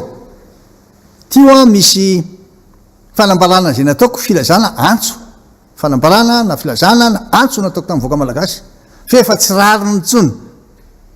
ny zavatra mitranga aty Madagasikara tena miantra tanteraka eto ny didy jadona ary io tsy vitany hoe le mpitondra rery ihany fizy menakavy manao didy jadona dao zay tiany atao tany tsisy lalàna e zay lay teniny président Marc Ravalomanana ninitsika naverina mihitsy izy iny satria tena milaza ny zava-misy ary ny tenen'ny farany teo hoe tany tsisy lalàna aizy zany tany tsisy lalàna zany eto Madagasikara no misy an'izany izay tarafina amin'ny zava-misy araka ny teniny faniry teo de teo zany le hoe potika ny fanabeazany misy mibata ny ankizy mandeha ny fanolanany kidnapiny sy ny sisa ny mahatonga an'izany rehetrarehetra zany aloha dia rehefa tena jerena le izy de any amin'ny resaka tsy fanananasa resaka fahalemena any amin'ny tontolon'ny fiarina satria mantsy raha ohatra hoe matanjaka ny fiarina isan-tokantrano raha matanjaka ny fiarina isan-tokantrano dia mamiena farafaratsiny izany toejavatra zany zany hoe lay mamotika ny toekare-pirenena lay mamotika nylay fiarahamonina malagasy ny fibosesehan'ny avy any velany keo moa ny kolotsaina avy any velany eo ihany ko zay fa eo amin'ilay fiarina mihitsy raha vo ny any amin'ny fiarina ny reraka de tsy mavita tsony ny ray aman-dreny manao ny fanabeazana ny zanany araka ny tokony ho izy fa de miala ao an-trano amin'ny telo maraina tsy miditra anytrano ny ray aman-dreny raha tsy amin'ny 10 alina aiza ny fotoana afahana manabe ny ankizy amin'izany aiza satria laha ny andro any amin'ilay fiarina dia samy mandehany fotsiny zany lay ankizy de ohatr'izay daholo ny tokantrano isan-karazany de eto amin'izay raha mipetraka amin'ny fanontaniana amin'ny hoe fangaza ny rehetrarehetra zany tsy tafiditra tao anatin'ny velorano natao tamin'ny fotoan'androny tamin'ny fotoana izay nandresendahatra ny mpifidy mialohan'ny fifidianana nga zany tsy efa voalaza daholo hoe atao an'izao fiarahamonina ohatran'izao any fiarina tena hotsinjovina tsara sy ny sisa fakazany tsy efa nytenenina fampanantenana isan-karazany zao a ny ary amin'ny banky mondial ry no miteny hoe tena tsy izy ty resaka éducation eto Madagasikara ty ary raha vao ny any amin'ny fanabeazana mipotika de tsisy raharaha mihitsy eo satria mantsy reo a mifandray daholo fa ny any amin'ny fanabeazana aloha no atao hoe mamolavola maolona ny olona vao miainga izy de any amin'ny fanabeazana tsy fampianarana kory ary fa fanabeazana mihitsy tsy mitovy zay misy masamy hafa azy fa mifameno na ny fampianarana na ny fanabeazana zany dia eo ny fasairanana amin'ny fiarina amin'ny resaka toe-karena io a de misy fiatraikany ato amin'ilay fiainana isan'andro sy isan'andro de lasa manaonao foana le tanora ny ray aman-dreny tsy manam-potoana ntsony anabeazana araka ny tokony ho izy ny zanany ny kolotsaina avy any ivelany na ratsy na tsara dia mibosesika eto Madagasikara dia aiza zany no efaran'ilay firenena kanefa etsen-danin'izay de mipetraka amin'ny fanontaniana hoe misy mpitondra ve eto misy ny rafim-panjakana izay tokony misy amina repoblika ve eto Madagasikara valiny misy zay ka raha ohatra zany hoe tafiditra eto Madagasikara ny cocaïne sy ny héroïne sy reny rongono mahery vaika be tsy fandre afa-tsy any Colombie any a Brésil any Amerika reny tonga eto de zany ane zany matoa zany hoe ny are-pirenena eto mivoaka ny moly sy ny rongony avy any ivelany any miditra dia taratry ny fitantanana eto Madagasikara zany ninona tenentsika taratry ny fitantanana de akoatran'izay ihany koa matoa mirongatra zany hoe ny fanaovana kidnapping na bataina ny ankizivavy de sinsisa entina mikatokatoka de any malaza be amin'ny tambajotra reny matoa zany mahazo vahana ny toe-javatra ohatran'izany a dia taratry ny fahalemeny fitondrana izany zay le izy taratry ny fahalemena fa raha hoe tena hoe fitondrana tena hoe manenjana amin'ny lafiny ohatran'izany dia mamitsaka fa lasa mahazo vahana zany lay ratsy ny endrika ratsy mahazo vahana ny asan-demony isan-karazany atao mahazo vahana zany reny na kidnapping io na fibatana tanora io na resaka héroïne sy cocaïne io a dia nitaliko moa zany ny alatromby mbola misy io hatramin'izao mandripaka mihitsy ny alatromby any amin'ny faritra zay efa nitononona teto hoe bongolavy sinsisy trany Njorobe any misy alatromby matoa zany manjaka de manina tsy matahotra intsony ny mpanao ratsy amin'ny endriny isan-karazany tsy matahotra nefa misy fanjakana eto misy fanjakana de reo mpanao ratsy amin'ny endriny isan-karazany zany de tsy matahotra ntsony fa dia tena hoe zareo ndreo ny miantsy ny mpitandro ny filaminana mampalahelo ane reny mpitandro ny filaminana mamony ainy reny mampalahelo le mpitandro ny filaminana le nekanjany tiana tenenina amin'io misy mamony ainy de reo jiolahandray no miantsy ny mpitandro ny filaminana nefa raha am'zany reo mpitandro ny filaminana any anaty akata rehetrarehetra any mba misy fiaraha-miasa misy fifanakalozam-baovao amin'ny fokon'olona zay tena zava-dehibe zay misy fifanakalozam-baovao mba mifanerasera fa tsy afa manoatra satria le asan-jiolahy zany eto Madagasikara efa avoleta be ary zao ny tsara ho tadiditsika ahitantsika hoe mifandray daholo an'io resaka fanabeazana sy resaka asa-piariana tsy mandeha amin'ny falehany io sy ny aty amin'ny resaka insécurité mifandray io tany aloha tompoko hoe manao hoe dalo moa zany ny ao an-tsaintsika de hoe alatromby dia mitatra lizy de hoe resaka hoe fandrobana sinsisa tany aloha tany ataotsika hoe tany amin'ny telopolo taona lasa de ny olona na ny tanora izay latsaka andalana amin'ny fianarana na tsy nahita fianarana no manao an'ireny asa ratsy ireny fa ny amin'izao fotoana izao dia ny jiolahy sy ny manao asa ratsy de olona diplômé zany hoe le asan-jiolahy zany efa avoleta be sady diplômé no miaraka amin'ny zava-mahadomelona efa zavatra hafa mihitsy fa nga nydalo nga tamin'ny mangalatrompo tany amin'ny 30 taona laza nga diplôme reny na ihany ko mety hoe ao ny resaka zava-mahadomelona fa zava-mahadomelona le tsy avany Colombie na avany Brésil sy le hitantsika amin'ny fanadihadiana ny velany reny fa ny eto zany ny jiolahy ny manao asa ratsy de olona manana diplôma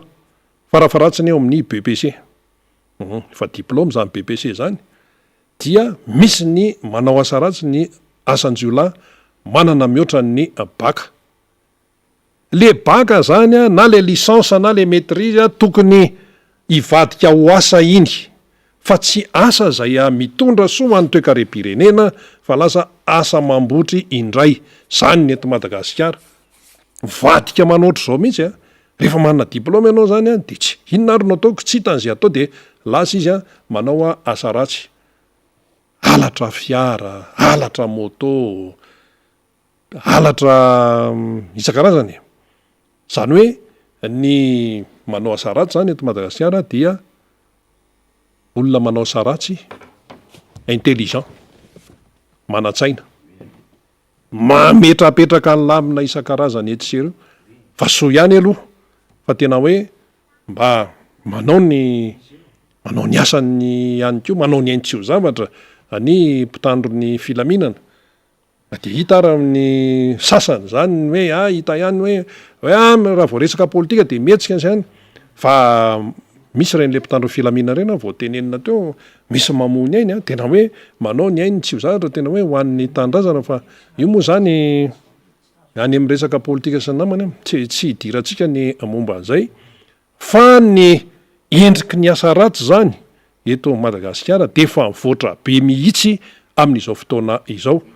aiza misy hoe mibata olona de mandeha 4x4 fa le 4x4 ne mandeha solika ary atao hoe olona manana ny oetimanana no hoe manana fiara ohatran'izany nefa anaovana asa ratsy lisika ny tiano tenenina de ny hoe zany zavatra rehetrarehetra mampiorikoditra zany na ny resaka kidnapping na ny fibatana vehivavy bedain'ny sasany vehivavy de any na ny taremarika navoaka ny banky iraisam-pirenena na ny taux de pauvreté tena mbola enjana be eto Madagasikara na ny fanabeazana potika eto Madagasikara zay zavatra rehetra resahana de taratry ny fahalovana sy ny taratry ny fahalemena taratry ny tsy fandrosoana eto amin'ity firenena ity ka asa rere olona raha mbola misy any any ambadibadika any no teny tena mandeha zao firenena zao mandeha makaiza tena miezaka mihitsy zay tena manara-penitra fantrana manara-penitra no eto io tenen'ny banque mondiale leo tsy zay mamorona fa antanio ny ao amin'ny banque mondiale raha reo izahay mpanao gazety mahafantatra tsara ny fomba fiasan'ny banque mondiale satria ny banque mondiale dia mampanao ankety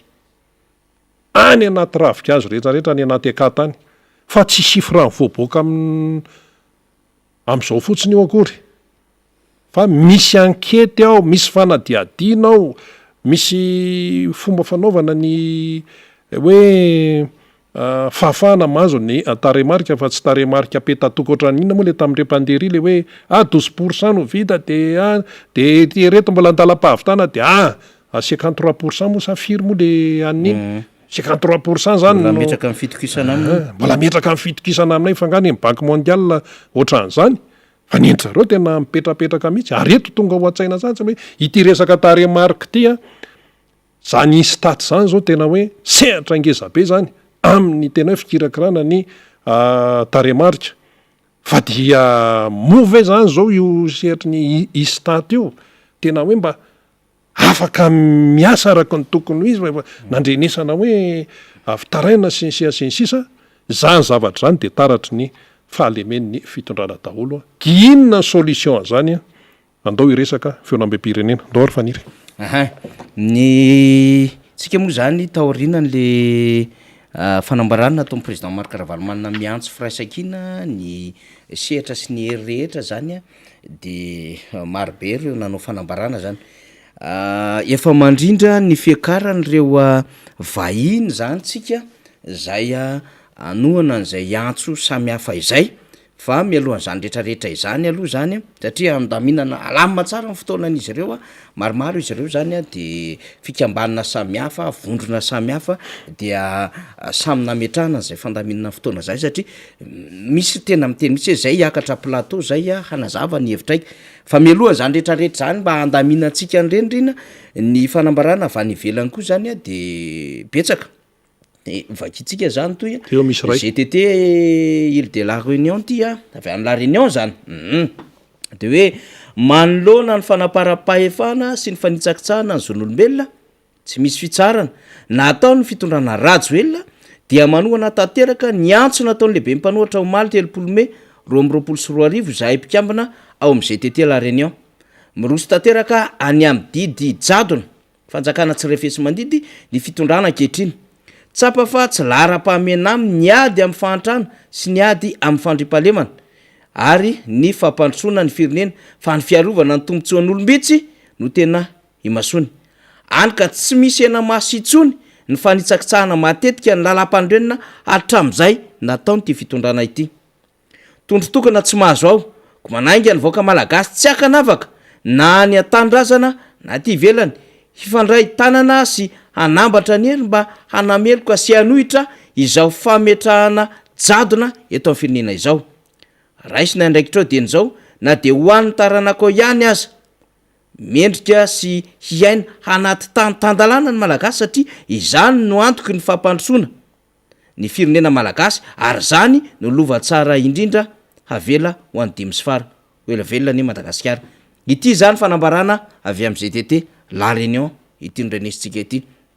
mbola misy GTT reo a rehefa aveo indray ovakitsika fa isika ho iaho de hanao fandaminana am'ireo vondrom-pikambanana samihafa sy ireo vondron'olotsotra zay hamaly izay hantsona lehibe na tompony Marc Ravalomanina ny am tokony hijoroana izay fa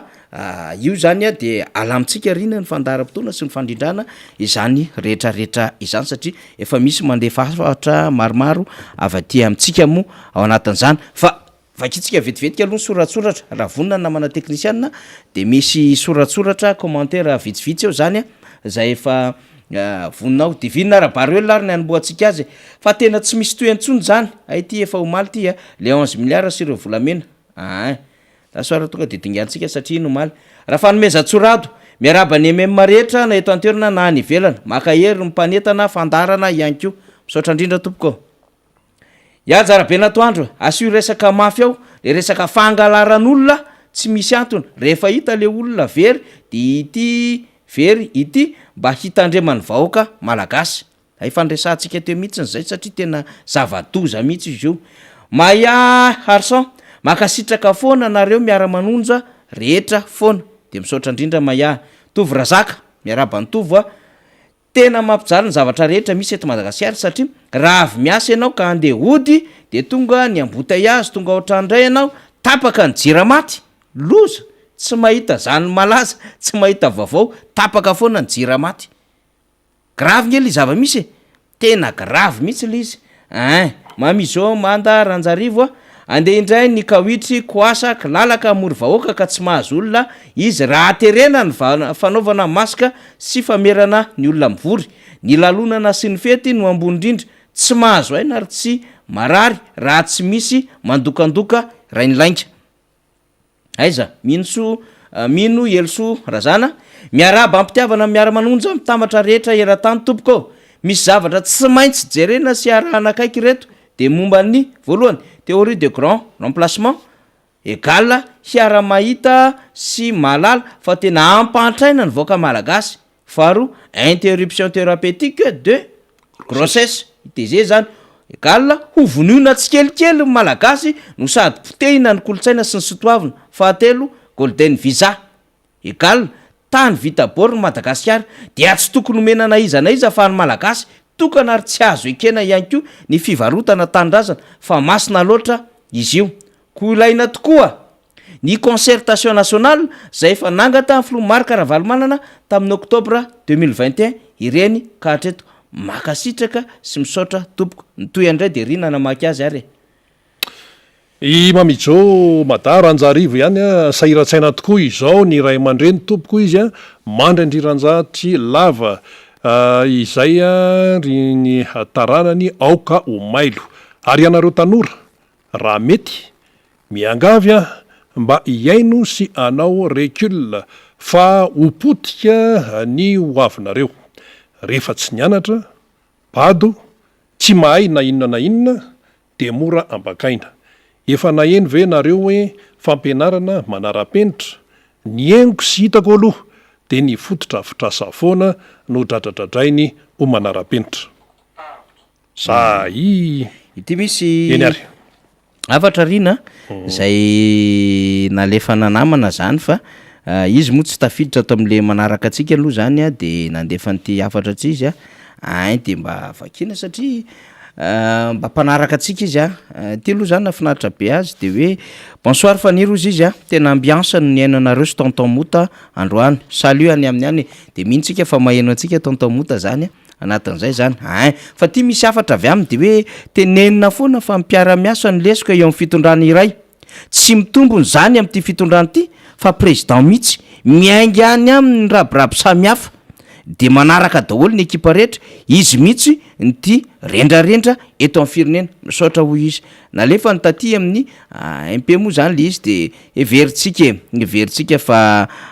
rariny sitsiny raha ohatra ka vakitsika zany a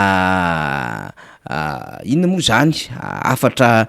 izany a mahakasika indrindra ny zava-misy eto amin'ny firenena satria misy tsy tafiditra zany a atao anatin'izay a inona moa tiatiako tenenina ty amin'ny FBS ny YouTube zany a de alefatsika any le izy zay ny amin'iny rina fa mbola nokatra ihany tsika ny adevitra samihafa satria betsaka io tsika ny zavatra mandeha zany any ambadika any manohana an'le hetsika lehibe zay ataony antso lehibe io zany ataony filoha marikaravalomana de nivakitsika indray le GTT tany Amerika namana teknisianina mialohan'izay angamba ny vakitsika satria raha efa vonona de vakitsika le izy a fa io io ary mila ngezy ty zavatra ty faly araky ny fahitanay ny toedra raha-pirenena malagasy ankehitriny de manao zao fanambarana izao zahay malagasy mivondrona ato am'ty GTT North America ity na any Amerika avaratra zany voalohany tsy voaja ny fahafana mivezivezy sy ny faneho-kevitra ary fahazona mivory ankalalahana eto amin'ny firenena malagasy mariana fa zo fototra ho an'ny olom-pirenena tsy ankanavaka izany ary voasoratra ao anatin'ny lalam-pandrenana ary na ny filoha teo aloha izay manana ny satany manokana aza dia voakasika ireo rehetra ireo ihany keo faharoa ny zandary sy ny tafika dia natao hery famoretana ny olona mitaky ny zony fa tsy natao itsony hiary ny olom-pirenena sy ny fananana izay asa sy andraikitra tokony hosanina fahatelo tsy mitsahatra ny manososy ny lalam-pandrenana ity fitondrana ity hatram'izay nitondrany ny tany sy ny fanjakana faefatra zay vao faefatra teo fahatelo manjaka tanteraka ny kitranantrano sy ny kolikoly ary ny fisesehoana ka adino ny mametraka ny lahara-pahamehana fadimy maro ireo fampanantenana pokaty nataony ty fitondrany ity nandritry ny fampelezan-kevitra ary hatram'izao no tsy tanteraka ary zay natombony aza dia tsy vita araky ny tokony izy kanefa dia tokafany ho manara-penitra ny oro antony voalaza etsy ambony ireo sy ny maro hafa tsy voatanisa de manohana ny antso nataony filoha teo aloha sady mpitarika ny RMD mizahay ary miantso ny malagasy rehetra hijoro mba tsy hahavery ity tandrazana embonana ity ngamana ny tokony izy izany no atao mba hikatsahana ny tombontsoany maro anisa ary hitsimbona sady no avy ny taranaka any aorina mijoro ary miaro ny rariny sy nitsiny ary ny ahafana ary ny fahafahana ho an'ny vahoaka iray manontolo izahay ary miady amin'ny fanararo tapahefana ataon'ny olombitsy izay manao tantely afadrakotra ny are pirenena New York voalohan'ny volana jona 2024 zay zany ny fanambarana zay novakitsika teo iny zay ny tenentsika hoe ezahantsika daholo vakina zany fa na ny eto koa raha zany zao dia fantatra zany zao fa mivory ary apozina no anao fanambarana lehibe any ko zany ny mpitatana ny brao ny RMDM zany ao anatin'izao raharaha izao ary reo antoko politika maro samihafa syndicat fikambanana azotsika ako noho isika satria efa manangona azy reo tsika zany amin'ny alalany reo afatra zay tonga te amitsika rina de miprograme amin'ny fotoana mba hahafahan'izy ireo manohana an'izay faneho-kevitra zay satria teaneo hevitra marobe ao anatin'izay de mandamina am'zany tsika io de rehefa voalamy zany rehetrarehetra izany dia oetitsika eo zany nisy fa ny vaovao aloha zany dia anisany miatrika an'izany fivoriana lehibe miaraka amin'ny filoha Marc-Ravalomanina eny afaravoatra zany ny RMDM zay mpitatana zany fantatsika fa ny rodibe ny mpanohatra ho an'ny demokrasia eto Madagasikara dia miparitaka manerina Madagasikara zany ka tsy maintsy misy reo volavolana fehi-kevitra ao anatin'izany fanohanana ny antso nataon'ny filoha Marc-Ravalomanana izany zaraintsika daholo zany satria tsy maintsy ifamezatana ny ty raharaha ty io le nambarantsika ombenombeno rina fa zao ny fahanginanao ny tsy fahasahinao mijoro ary tsy fahasahinao miatrika ny zava-misy am'izao fotoana zao miteny manazava manambara ny zava-misy hitanao eny anivon'ny fiarahamonina sy ireo tsy mety ataon'le fitondram-panjakana de toyny mandray anjara ao anatin'ny fanapotehana ny firenena ihany zany endrim-pahanginana rehetrarehetra zany sy endrim-patahorana rehetrarehetra zany ka rehefa miteny ianao rehefa say ianao ary rehefa mijoro ianao ho an'ity firenena ity de tadidio fefa mandray andraikitra ianao ka tsy mandray andraikitra ho an'ny tenanao ianao sy ho an'ny tokantranonao fa ho an'ny taranakao mihitsy de fantaniana mpianankiray ohatra zany zao de hoe alohany ko afatsika fanadadiny aljaber io rina izy reo gropy any Dubai reo tany Emirat reo resaka tany Abu Dhabi mikasika n'ity projet tanamasoandro ty izy reo inona ny intérêt an'ireo kiara iasa voalohany indrindra aloha tsy fitondram-panjakana ny resako fa filoham-pirenena satria promesse présidentielle io promesse ny filoha nandritry ny fampelezan-kevitra io iara iasa amin'Andriamantoa any nirena Rajoelina zany de zay vao resahantsika iara iasa ny fitondram-panjakana miangaze ny vahoaka malagasy sy ny firenena zay fanapahakevitra iarahana miasa am'ireo olona avy any Abu Dhabi reo de zay le antanitsika hoe inona ny tombony ho azy reo apetratsika ty fantaniny ty misy olona ve andany fotoana sy andany vola amina projet aty Madagasikara raha tsy misy ny tombony na tokony misy ny sandany ho azy ny tambony mila mazava zany rehetrarehetra zany fa tsisy olona nary vola ohatry ny Vesco 100 millions de dollars tany Soalala mbola tantara hafa iny de apetratsika ty fanotaniny ty satria efa miazakazaka le fotoana tsy nahavita ninina le fitondram-panjakana ny programa voasoratra ao anatin'le PGE zay fa ataon'ny fanjakana amin'ny fandimbisan-taona ny mba nataony de ny lokony de mibabona amin'ny alalan'ny UM sy velirano fa izany tsy nanao EPP teto Madagasikara tompoko nandritry ny fitondrana amin'ny fandimby izany tsy nanao SFF izany tsy nanao CEG izany tsy nanao SAF sekoly ambara tonga faharoa fototra ndritry ny fotoana ny fandimby izany tsy nanao lycée nanao daholo ny fitondrana amin'ny fandimby nanao hôpital lehibe ary lalovony district eto Madagasikara fa presque misy hôpitaly de zay andehananao de inona ny zava-misy hôpital be ezatry ny fitondrana amin'ny fandimby zany fa tsy nanaovana oeraoera politika satria zay le hoe programme général de l'État voasoratra ao anatin'ny PGE iny le anaovana an'ilay conférence budgétaire eny anivon'ny région de miakatra daholo le programme avy aty amin'ny beny tanàna makaty amin'ny district etony solombavamboaka mivory reo teknisiana reo vondron'olona civily sy ny sisa de mivory miaraka amin'ny teknisiana ministère ny vola mandravona zay le conférence budgétaire la etaeta zay tokony hanaovana an'le asa any anivon'reo a commune na fokotanina district rehetra reo zay asa fatao andavanandro normal zany fa ty fitondrany ty ny tena tsy nahavita indrindra de lokony amin'ny lokony UEM le izy de logika raha ohatra ka tsy hainy ary n'lay statistique initialiste satria tsy zava-dehibe azy zany io ambarany boky mondialy io potika fanabeazana de no abadona le vahoaka de ahoana zany raha mijeritsika situation démographique eto Madagasikara rino raha ho lasa zany satria manodidididina eo amin'ny 50 taona eo le espérance de vie le malagasy am'izao fotoana zao no inona le izy telo mitambatra tension fo de misy aretina mifangaro kely aminy eo taiza manaranaka ohatra diabeta zany koa vokatry le sakafo antsika am'le sira na le menaka betabe karazany paida be tonga eto Madagasikara dia tsy mahatratra ny am'le 20 zavatra simika zao ny zareo anglisy akalazainandrano le 70 taona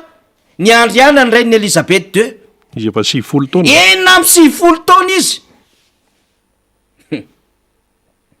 70 taona nanjakana naharitra indrindra izy 70 taona izy mbola mitondra ena am 70 taona izy am'izao fotoana zao mbola velona mbola mitondra Land Rover de mbola mitondra an'le pitbull mandendeha raky ny tanàna ena am 70 taona fa ny atsika ety am 50 taona ety de zao problème atsika am'ty resaka fanabeazany ty reto zany le zaza malagasy le latsaky ny 10 taona normal hoa efa nresantsika tetika hoe zany raha tsy mpiambina omby zany kanefa reny mianatra taloha zao tsy afa mianatra ka am'le ankizy ianatra de za lavitra le toeram-pianarana zany fa faharoa tena problema ngezabe tsy ampy sakafo fa raha ohatra indray na la lavidavitra le toeram-pianarana mbola nandeso foana satria nisy ny sakafo ohatra n'zany nge ny ainandray amandrentsika taloha de reto génération am'izao fotoana zao zany génération téléphérique reto génération flyover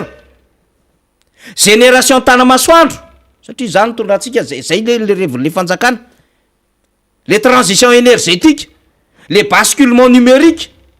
reto zany génération tena sacrifié reto de ahoana zany no avin'le Madagasikara raha pitso raha afaka pitso afaka 20 taona rina satria no abadona le zaza malagasy de tsy afaka mamola vola elita tsontsika tsy afaka mamola vola tsontsika zany intellectuel zay handamina sy andrina ty fireneny ty de izy am'izay nanjaka rehefa avy eo reto zanaky ny borsatroka sy nikemitsao sy ny sisa zay omena vahany eto Madagasikara reto aiza moa ny lala ny volamena malagasy tsy any Dubai ve any am'ireo firenena araby reo donc inona hoa le contrepartie de zao zany aloha zany de hoe tsy mbola an'le volamena tena avadika vola io volamena atsika io de lasa nakany Suisse tany ministra de entina any Suisse indray zany le volamena atsika amin'ny banque centrale reo zay fandrarany mpamatsy vola iraisam-pinena aloha zany tsy hividiana ny banque mondiale banque centrale ny volamena satria mbola hors commercial reo fa tsy hors monétaire zany de ho diovina ho tsaratsara kokoa azo an'le 7 faingo 700 tadiavon'le tsena zany zay vao mivadika vola hors doré hors monétaire de zay zany vao hoe mivadika chiffre ampozina de alefa izy le izy riny alefa ny Suisse le izy ho diovina tena mitady raharaha ohatra ny ray zafy le mena misy le malagasy tena mitady raharaha nefa eto bloquena daholo ny resaka ana rehetrarehetra amin'ny asa momba minina sy ny fizahatany zany koa no tokony hijoroany reo mpandrarah rehetra e, mpandrarah madinika e. Aza mieritreritra rehefa zava-misy am'izao fotoana zao inge de ampanao politika sy ianareo concerné be da be reo, mpandrarah girofle, mpandrarah lavany, mpandrarah kafe, mpandrarah resaka vato, mpandrarah resaka ino tony resaka jony samy hafa tony, mpandrarah mikasika ny produit locaux, eny mpandrarah momba ny asa fizahan-tany. De mibitaka mihitsy manko le mpanohana an'le fitondrana hitako am'le fanokevitra samy hafa justifie amin'ny banque mondiale hony zany satria hoe vokatry ny covid vokatry ny resaka catastrophe naturelle tamina resaka cyclone na vokatry ny ady mahatonga an'le fahantrana sy ny sisa. De zao aloha zany misy 20 millions tonnes na céréales bloqué en Ukraine. Fa ngatsika isika ngady tena hoe voatery mentehatra ny céréales ny Ukraine, tsika raha mahavokatra zavatra be da be eto. Fa mba nahazo aina kely izy aloha hoe mba sarina tamin'iny ranga le gestion covid le sauce nambara tena hoe tsy hita zay naloha nambara ny cour de compte ary hitan'ny bailleur hoe ratsy tatana. Mba sarina tamin'iny ranga le scandale be da be le nanovana le mpikambina atao anatin'ny gouvernement tany sesisesy. Mba sarina tamin'iny ranga le boss le gros poisson voasambotra na mpanatsony eny anivon'ny paky sy mibiany koa am're société d'état rehetrarehetra reo. Zany nge zava-misy teto de ianao zany raha ohatra ianao zany ka manaraka am'le communication d'état de tsy azo marina mihitsy ianao. Zay nge ny problème an'le fitondram-panjakana raha mandeha ty MBS ty any amin'ny canal de sahirina le fitondram-panjakana satria nahazo vaovao marina le vahoaka malagasy. De alohany aloha mangeja an'lay MBS tsy andeha de zay fizaramba-vao tiany atao ihany no ataony eo. Zay zava-misy am'izao fotoana zao. De io hitatsika io zao ny zavatra mahazo ny Madagasikara. Mezantsika Soudan du Sud teoriana mezantsika Burundi, fa za eo amin'ny mezaka ihany tsika no mitady an'le hoe ahoana no ahafahantsika mahazo an'lay ina moa zany données techniques. Fa iny rapport misy roa manko ny banque mondiale napetraka zareo. Zahay ozy izy tsy institution financière irery ihany fa anisan'ny fakana référence sy fahafantaran-javatra ny données zay avoakanay. De ho ty ampiasainy ny rehetrarehetra iny zany. De io andrasantsika hivoaka am'izay efa misy mivoaka ao hoe teto anelanelan'ny taona zao tena zao misy semany miresaka am'lay fitotongana ny tontolo ara-toekarena potika tanteraka mihitsiny le Madagasikara. Teo anelanelan'ny 2009-2013 moa zany de tonga de ninjera niarina kely 2014-2018 tonga ndray le 2019 hatram'izao tsika amin'ny teny zao menjera. De raha ohatra zany ka raisitsika de hoe tato zany inona ny raisina tato amin'ny 2009 ka hatramin'ny 2013 nampienjera azy. Zany hoe isaky ny tonga ao zany le olona de menjera le économie. Nefa izy namatambonina. Io izy io tompoko. Io izy io. Sotra betsaka ny namana technicien tsika. Taux de pauvreté ozy izy Madagasikara io. Miakatra. 2017 73,7%. 2019 74,3%. 2020 77,4%. 2022 zao 81,1%. Source en banque mondiale tambadiko nomaly io. Misy resaka taux de scolarité koa mbola bobaka be ny to avokany eo to tonga de mahamenatra taux de pauvreté. De io zany en moyenne zany izy hitantsika eo rina ato an'ty 2019 ty makatsy amin'ny 2022 mahatratra firy 7% le taux de pauvreté ny elanelany sa 8% c'est eo raha ohatra izy 2019 2020 zany de 3% elanelana ka raha raisitsika zany ty 2022 ty andro tsy fahaiza manampahaizana mitondra an'le firenena sy mitantana an'le firenena ho azosika antoka io fa hiakatra 85-86% taux de pauvreté io satria tsy possible mihitsy io hiverina ty 73% tahaka le tamy 2017 tsy possible tsy fahaizana mantonga de io de zao ny zavatra mitsanga de avy le mbola mpano mbola omena mandat ihany président fa tena mbola raro mpe izy raha omena mandat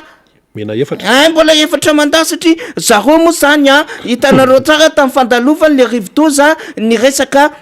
covid-19 sisa tsy nahafahana nanatanteraka an'ireo velirano samihafa ka mbola mila mandat izy Ukraine de avokoa le anankiray sasa io moa zany am'le hitatsika ny zava-misy teto amin'ny firenena ka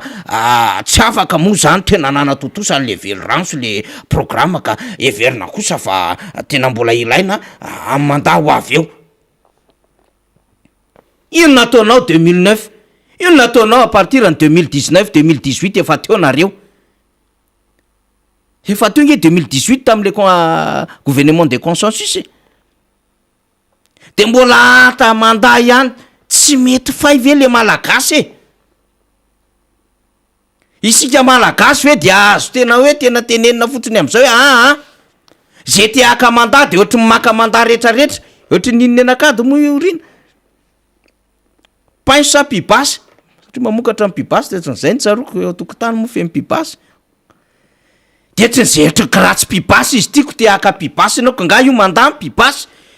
ohatra maka pibasy ana maka mandat hoe mbola ampitombonina ny mandat ny eo azy efa nanenenana paisokady mba moramora ihany mba hasivoasiny ihany le vahoaka malagasy fa raha izao zava-misy zao aloha tsy vita manitra velo le daholo tsika menakavy fa na ny fasana anitriana ny lohanao ary malagasy tsy hitanao tsolo rehefa avy eo ka zao resy 3-0 eny ke ino mo c'est bien fait pour lui tsy tena mieritreritra mihitsy hoe tity le messi amin'ny baolina kitra zareo nge nanambomboatra ny ady mafy ny atonga n'le ranga ho coach teo de ohatrany hoe tsisy dika n'le teo aloha miverina kely amin'iny arina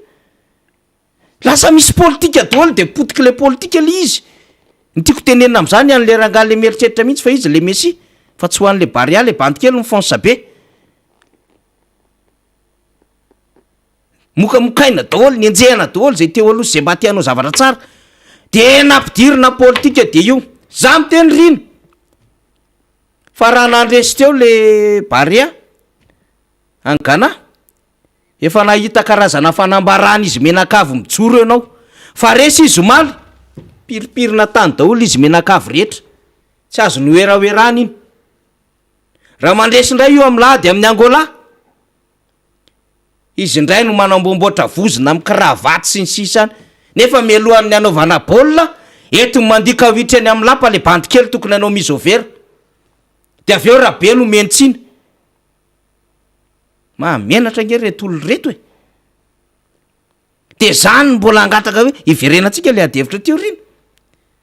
mbola omena mandat amin'inny de io ny teneko na ny fasan'ilevenanao ary zany nge ny zava-misy retanandrano any am'izay rehetrarehetra any ny fasanay tompoko nge aho ity nge tena ny databe anay nanao an'ity fa zao de hotrongisina fotsiny tsotro zao taratry ny fahantrana sy ny fanekenao zany raha malagasy ny fanampitehana anao ny fasana azo lazaina faharena sy kolotsaina lehibe raha misy ny tena ty manaja an'ireo ray aman-dreny na reo olona nodimandry io malagasy io tompoko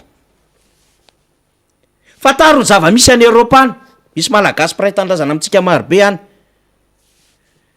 ety amintsika mbola misy an'izany fereta atory tena mira mizara kafe mizara dite mandritry ny 3 andro misy mpamangy any amin'ny faritra any analanjoro fa misy tady-bato misy ranomaso fomba daholo zany teneniko atsika zany etsy andro député Todsoa misy mitsapa maraina rodorody daholo ny fiarahamonina eny amin'ny quartier rehetrarehetra any fokotany misy mitsoka sifle mamangy am'izao zava-dehibe amin'ny malagasy zany misaraka tany zany mitanjotra avy eo amin'ny fiarakadra rehetrarehetra sy ny fiarakodia sy ny ry sabotsina mena any am'rina moa ny tena be matetika manao spesial ny aso mandevona amanjato ny mandevona misy tsy navita didy eny ambohatra ary de mbola misy mandeha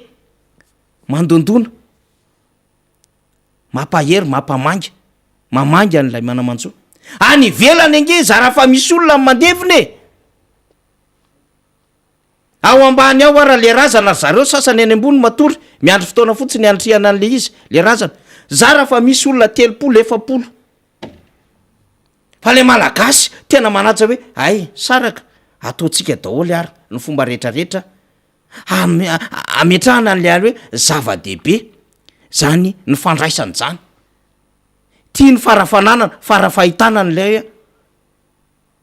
olona akaiky nodimandry de hotrongisina fotsiny am'izao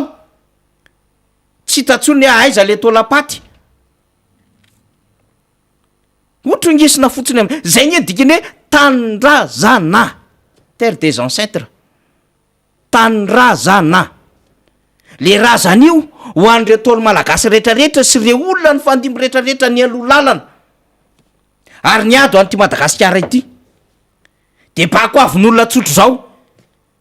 satria ny sasany te hibodo an'le fahefana mbola te hanao an'le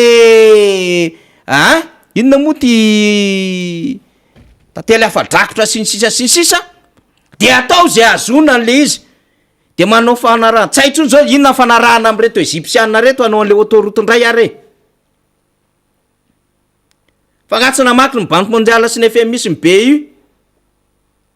tsy resy lahatra tamin'ny tana masandraka ny BU na ny banque mondiale mibady tsisy resy lahatra nga reny zany rehetrarehetra zany zavatra metrahana fanontaniany zany ka mazava ho azy aloha ohatra ka voatringo ny krasanao rehefa kelikely tsisy tany ambolenao tsony zaniko de terena kolaka ianao efa ambany vahoan'ny olona nyfanana tany ny imposy ny sisa mbola iresaka n'io resaka etra io jerena na fotoana rapitsy fa zao moa efa somary teritery ny fotoana mbola misy commentaire vakinina manarina rehefa avy eo fa manahirana koa io tontolo anankiray io fa eto moa zay tendrena ka mba te hanao ny adidy tsy afaka miatrika adidy satria misy belamosina ihany koa ny olona eo amin'ny toerany sasany de miziriziry tsy mety ala eo amin'ny toerany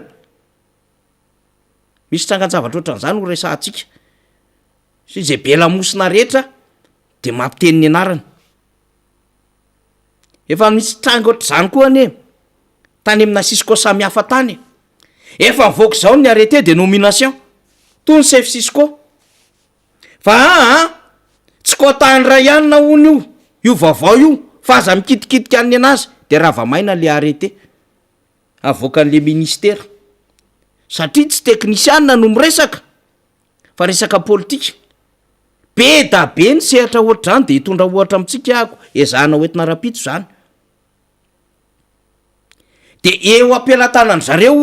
ny zavatra stratezika rehetrarehetra eo fitsarana manana tany ny etra ny sisisisa sy ny sisa de iny le malagasy kely zay nambara ny banque mondiale fa tsy mahay mamaky tesy manoratra amin'ny taonany am'izao fotoana zao 10 taona de inona ny zavatra hitranga rapitso raha afaka pitso sady tsy hainy lalàny tsy hainy manoratra tsy hainy mamaky teny mazava ho azy de tereny izy de voatery mamoditra ny taniny izy gravy sady potika ny kolotsaina zany ny tsisy tsony ny azo embelana n'le tanàna izy anefa ny tompony ambina an'le Madagasikara isika taranaka teoriny zay ange io tokony hoe ahoana ny hevitra ry malagasy hatramin'ireo viny ianao no manaiky potena anaiky sombana anaiky hitsakitsahana fa ry ohatra mbola tsy tonga saina am'izany tsika tsy problème zany tsy problème zany fa nitaranaka ny arina no hiteny aminao anadina tamin'ny trangan-javatra ohatran'izao ve mba niteny ry dadabe sy ry bebe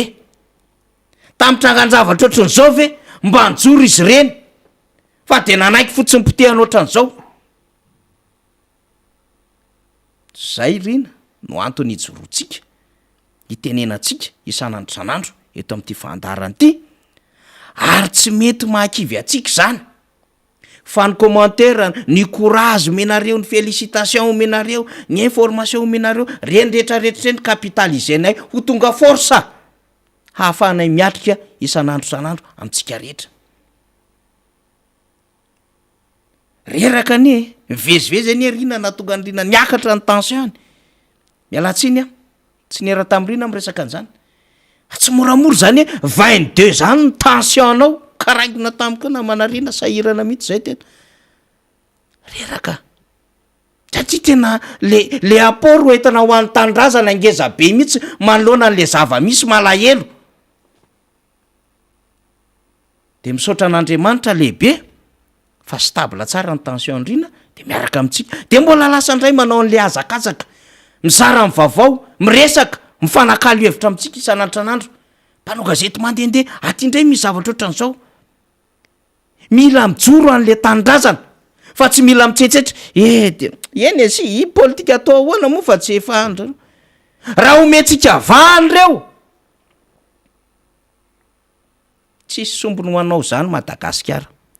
ary en connaissance de cause ny zany tsika matombo teny ny zavatra hitatsika io le tenen'ny fetra omaly député fetra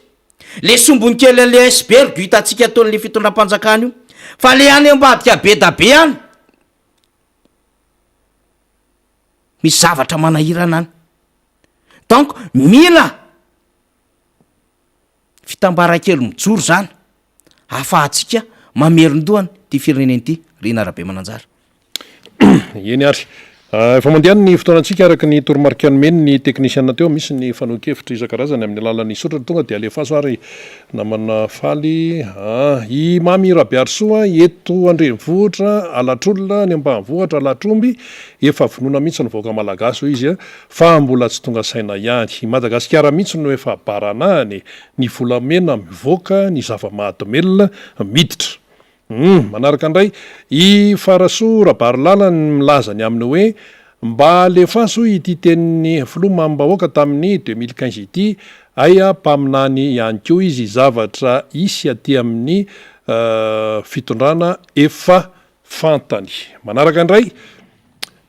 mbola misy ve injato indray zany dia miteny izy hoe asio resaka indray ity vidim-piainany ity sambava ozy ohatrin'ny io 210 000 ariary lasakany siramamby enjana be zany i miora razana jatovo indray milaza tsy nisy nanao ninoninona kosa ireo ampitondra teo aloha faniry izy izy rery no nanao zavatra teto ny mpitondra teo aloha mantsy ovy sy vomanga daholo tapaka ny tsinaiko marina samy mahery fa akery sisa zay ny fanehonkevitry miora mbola misy Armand Randria Naivomanana milaza ny aminy hoe tsy mbola tsy fantatry ny malagasy foana ve ny Lainga Marie voatototra ny filohan'ny Mapara sy ny TGV ary ny RD nanao tour du monde mitady sy mangatana etsy sy aroa ny mpitondra rehetra teo aloha na vita na mpiakatra ny PIB plus zany na miaby daholo fa ity 10 taona tamin'ny fitondrana fa orange 1000% ny PIB loza mitatao araka ny fanehonkevitry Armand eny ary zay no momba niny mamaraparantsika amin'ny fandarana miara-manonja amin'ity indray mitoraka ity zany inona moa zany no amaranantsika azy afa dia tsotra fotsiny raha valina zany rehetrarehetra zay raha ohatra ka hoe atambatra dia tsika ihany no tompony tsika ihany no erany na inona zavatra misanga eto Madagasikara ny any velany manampy manoana manolo-kevitra manoro fa isika ihany isika malagasy ihany no tompo teny farany amin'ny firenentsika ary zay no dikan'ireny teny nataon'ny président Marc Ravalomanana ireny hoe tena mila mandray andraikitra mila mijoro tena hoe mila tena miatrika araka ny tokony izy ny avoaka malagasy fa raha ohatra araka tsy hoe andray ny zay atao hoe andraikitra sahaza araka ny sehatra misy azy ny isa tokony de anahoana ary de mazava loatra fa ny vahiny no anjaka eto ary efa manjaka ny vahiny amin'ny endrika maro isan-karazany kolotsaina efa tsy resahana tsony mibosesika miditra eto ny tany fa tsy resahana tsony fa misy an'izao ary tonga ny vahiny de asiany tambo be de asiany pitbull na rottweiler ao anatiny ao de ianao ary ivelany ary zany anie ny zavatra misy ka isika zany no tompony tanindrazana zao ho avy ny 4 jaona inony zany fety pirenena malagasy de hoe atsangana ny saina efa inona ny dikan'le saina dikan'le saina dia manamarika ny fiandrianam-pirenena iny fa tsy hoe andeha routine fotsiny de tonga ny 26 de eo de mariana de zay fa raha hoe 26 juin zany tokony miaraka amina hoe fari-piainana malagasy memivoatra ka ity memitsingidina ihany de ahoana no fandehan'zany tsy maintsy mandray an-tanana ny fiainam-pirenena ny malagasy ary ao anatin'izay no tsy maintsy iresahana ifampiresahana anaovana feonambe amin'ny ijerenana ity firenena ity fa raha zao no mitoya dia inona ny fanontaniana ho apetraka ireo zanaka zafikely zafy isan-karazany ao hoavy aoriana reo taranaka zany inona ny fanontaniana ho apetraka izy ireo enary namana faniry raha zafy manantany amarantsika andao ary izy io moa zany betsaka le fanambarana zany indrindraindrindra le etaterina sy any ivelany fa mbola le any ivelany aloha io arotsatsika io rina zany de efa misy fanambarana nyrotsaka andray io zany mahakasika indrindra ny fanohanana lay faneho-kevitra sy antso nataon'ny filoha Marc-Ravalomanana manan'iny zany de ny Benelux ndray no vakitsika rehefa avy eo ngezakely fotsiny fa le ny K25 zany Benelux zany hoe Belgique, Niderlande de Luxembourg zany ao izay vondrona K25 Benelux manohana amin'ny filoha Ravalomanana Marc filoham-pirenena miray amin'ny fiombonam-be collectif des citoyens d'origine malagasy maneran-tany dia mahatsapa ny tsy fanajana demokrasia satria tsy malalaka ary voasakasakana ny faneho-kevitra kanefa ny mpitondra ankehitriny dia tsy mitsahatra ny manitsakitsaka ny lalam-pandrenana midiky zany fa miroso makany amin'ny jadona sy ny fanjakana tsy refesy mandidy ny fitondrana misy eto Madagasikara amin'izao fotoana izao noho izany de manohana tanteraka ny fanambarana nataon'ny lehibe ny mpanohatra tamin'ny 3 Mai 2024 izahay K25 Benelux ary manohetona ny hevitray mikasika ny raharaham-pirenena ko miantso ny malagasy rehetra na ny atanindrazana na ty ampitan-dranomasina mba hifanometanana sy hery hiarovana ny zofototra izay tsy voaja ankehitriny ny tantandalana no antoky ny fampandroana ny firenena koa aoka isika samy andray anjara mavitrika am'izay traika efa nananantsika sy tandrify atsika avy na ara-toekarena na ara-tsosialy na ara-piarovana na amin'ny sehatra afa misy antsika avy satria tena latsaka ankaterena ny firenena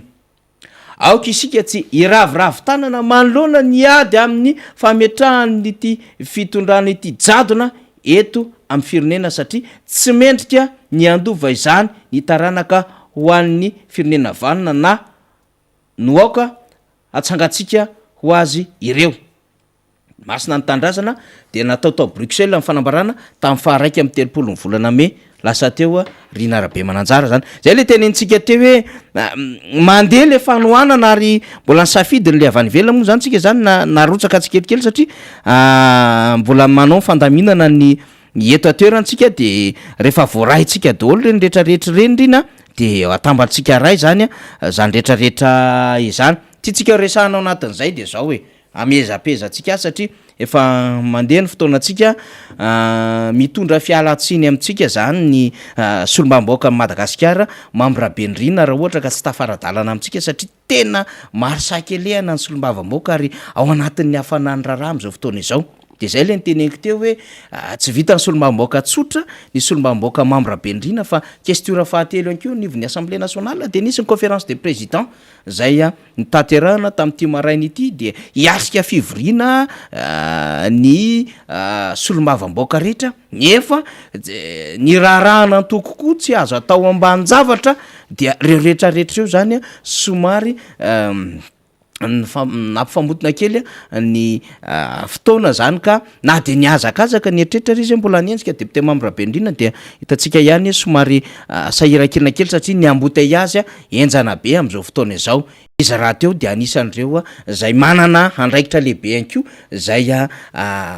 misy fiaonana am'ireo sehatra raisam-pinina zay miasa somonina eto Madagasikara zany ka mifandondona eo daholo zay karazana fandaharam-potoana samy hafa zao tamin'ity marain'ity rina dia nampitondra ny teny fialantsiny antsika solombamboaka Mambrabendrina zany raha ohatra ka tsy tafaradalana amintsika fa na izany na tsy zany de veritsika ho sika fa misokatra ho an'ny rehetra zany izay fampitana ireo fanambarana sy ireo fampitahan-kevitra zany eto anivo ny plateau ny MBS ho an'ireo rehetra zay manohana an'izay antso lehibe natao filoha Marikaravalo manan'izay de io sika efa nambarantsika rina fa mandrindra izany tsika am'izao fotoana zao mba ahafahan'ny rehetra mitondra an'izay faneho-kevitra iombonan'izay zany sy faneho-kevitra any amin'ny tandrify azy manoloana niny antso nataony filoha Marikaravalo manan'iny fa tsy maintsy averitsika ihany ny hoe ataontsika ahoana Estera manko nolazan'io irinany hoe ataoko ahoana ny ijery ny loza manjo ny fireneko de ohatran'izay mihitsy le izy mba tsy ho piraitsy-kombakomba sy anisan'ireo hoe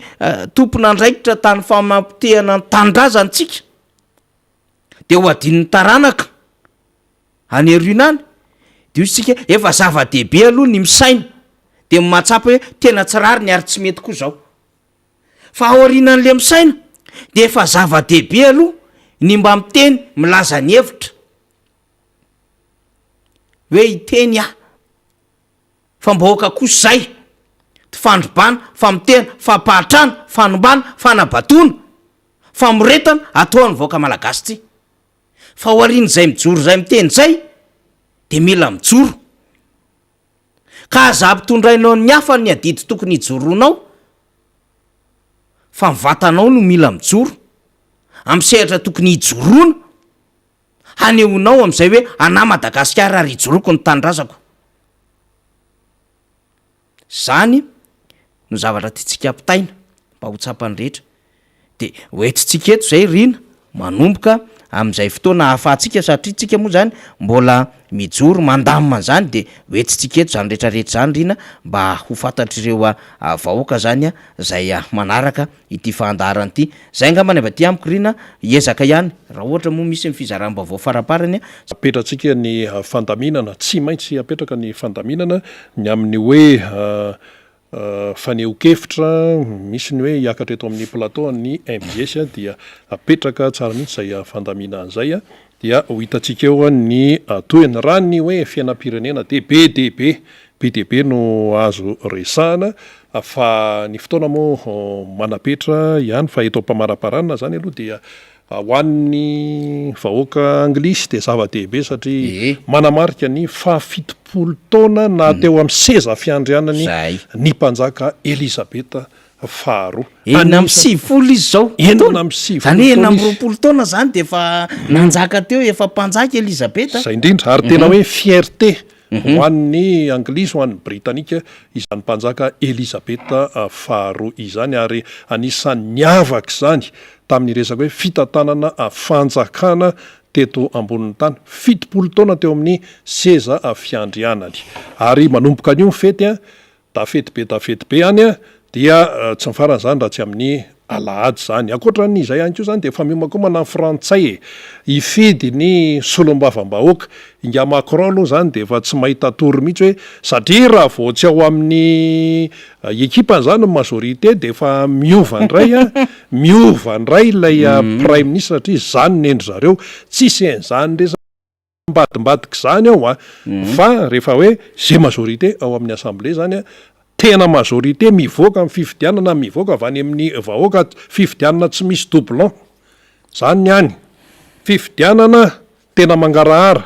fa ny frantsay tsy anaiky mihitsy raha vilivily ny hoe ny safidy zany tsy anaiky an'izany izy dia eo zany dia efa miomakomana amin'izay ny ao frantsa ao misy mitena ina moa ny idirantsika amin'izany misy idirantsika mihitsy satria izany hoe frantsa zany moa de eo izy na ny tantara na nina dia mbola hoe akaiky any Madagasikara misy ny teratany malagasy mifidy sy ny sisa tsy de any loatra ny olana fa hoe ilay fifidianana maneo amin'ny fomba demokratika ano tena zava-dehibe ao anatin'ny izany dia ho hitantsika eo zany ny vokatra ivoaka avy amin'ity fifidianana ao frantsa ity ny akoatr'izay moa zany ny any Ukraine de mbola mitoy ihany ny daroka bomba sy ny sisa na inona aloha fa ny okevitra de misy faty olona ao misy fahampitehana tsy sahaza ny vanim-potoana iainantsika amin'izao fotoana izao tsony izany faty olona izany misy vaovao farapara ianao namana faniry dia meko anao avy hatrany sehatra de faranantsika nyfantara indrindra manko satria tsika efa mandroso le fotoana fa miezaka mihaino rehetrarehetra zany président Marc Ravalomanina am'izao fotoana zao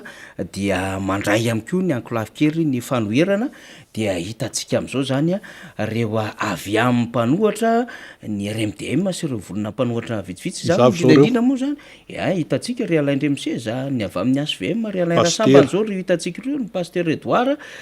maromaro zany reo tazana amin'ny sary ireo zany fanakalo hevitra zany vokatrizay antso samy hafa izay toatra mbola misy sary ray eo namana teknisiana zany de zay le izy mitovy ihany zay zany fampitambavao avy amintsika zay omenantsika zany rehetrarehetra zany hoe mirosy le izy mirosy le hoe ilaina lefa ino moa zany fifanakaloza-kevitra hoe inona ny zavatra hafahatsika manavitra mijery zay mahasoa ity tandrazana ity zany satria izy tinge tandrazana imbonany de zay samy mifamihevitra mifamimetanana ny rehetra satria zay mahasoa ny firenena no katsahina zany atreo ngambarina ny avaty amiko de manolotra ny fisaorana tena fisaorana mitatavo anyrina nanokatra ny plateau atsika ny fandarina tamin'ity maraina ity ary de mbola eo atrany miezaka ny matanjaka mandrakariva de zay no angatahana ananana tanjaka re tompoko fa adidy masina ho an'ny firenena izy ity de misaotra anareo ihany ko mitsotra-bavaka satria tsy mora ny ohatran'izao de maome fotoana indray zany fa rena moa amarana azy tahako ny mahazatra eny ary hofaranantsika ny fandarina satria raha ny resaka raharam-pirenena dia tsy ho ampy mihitsy ny fotoana kanefa tsy maintsy misy ny fanomboana de misy ny famaranana saorana ianao naritra hatramin'ny farany saorana ihany ko ilay nahary tantana antsika veloma tompoko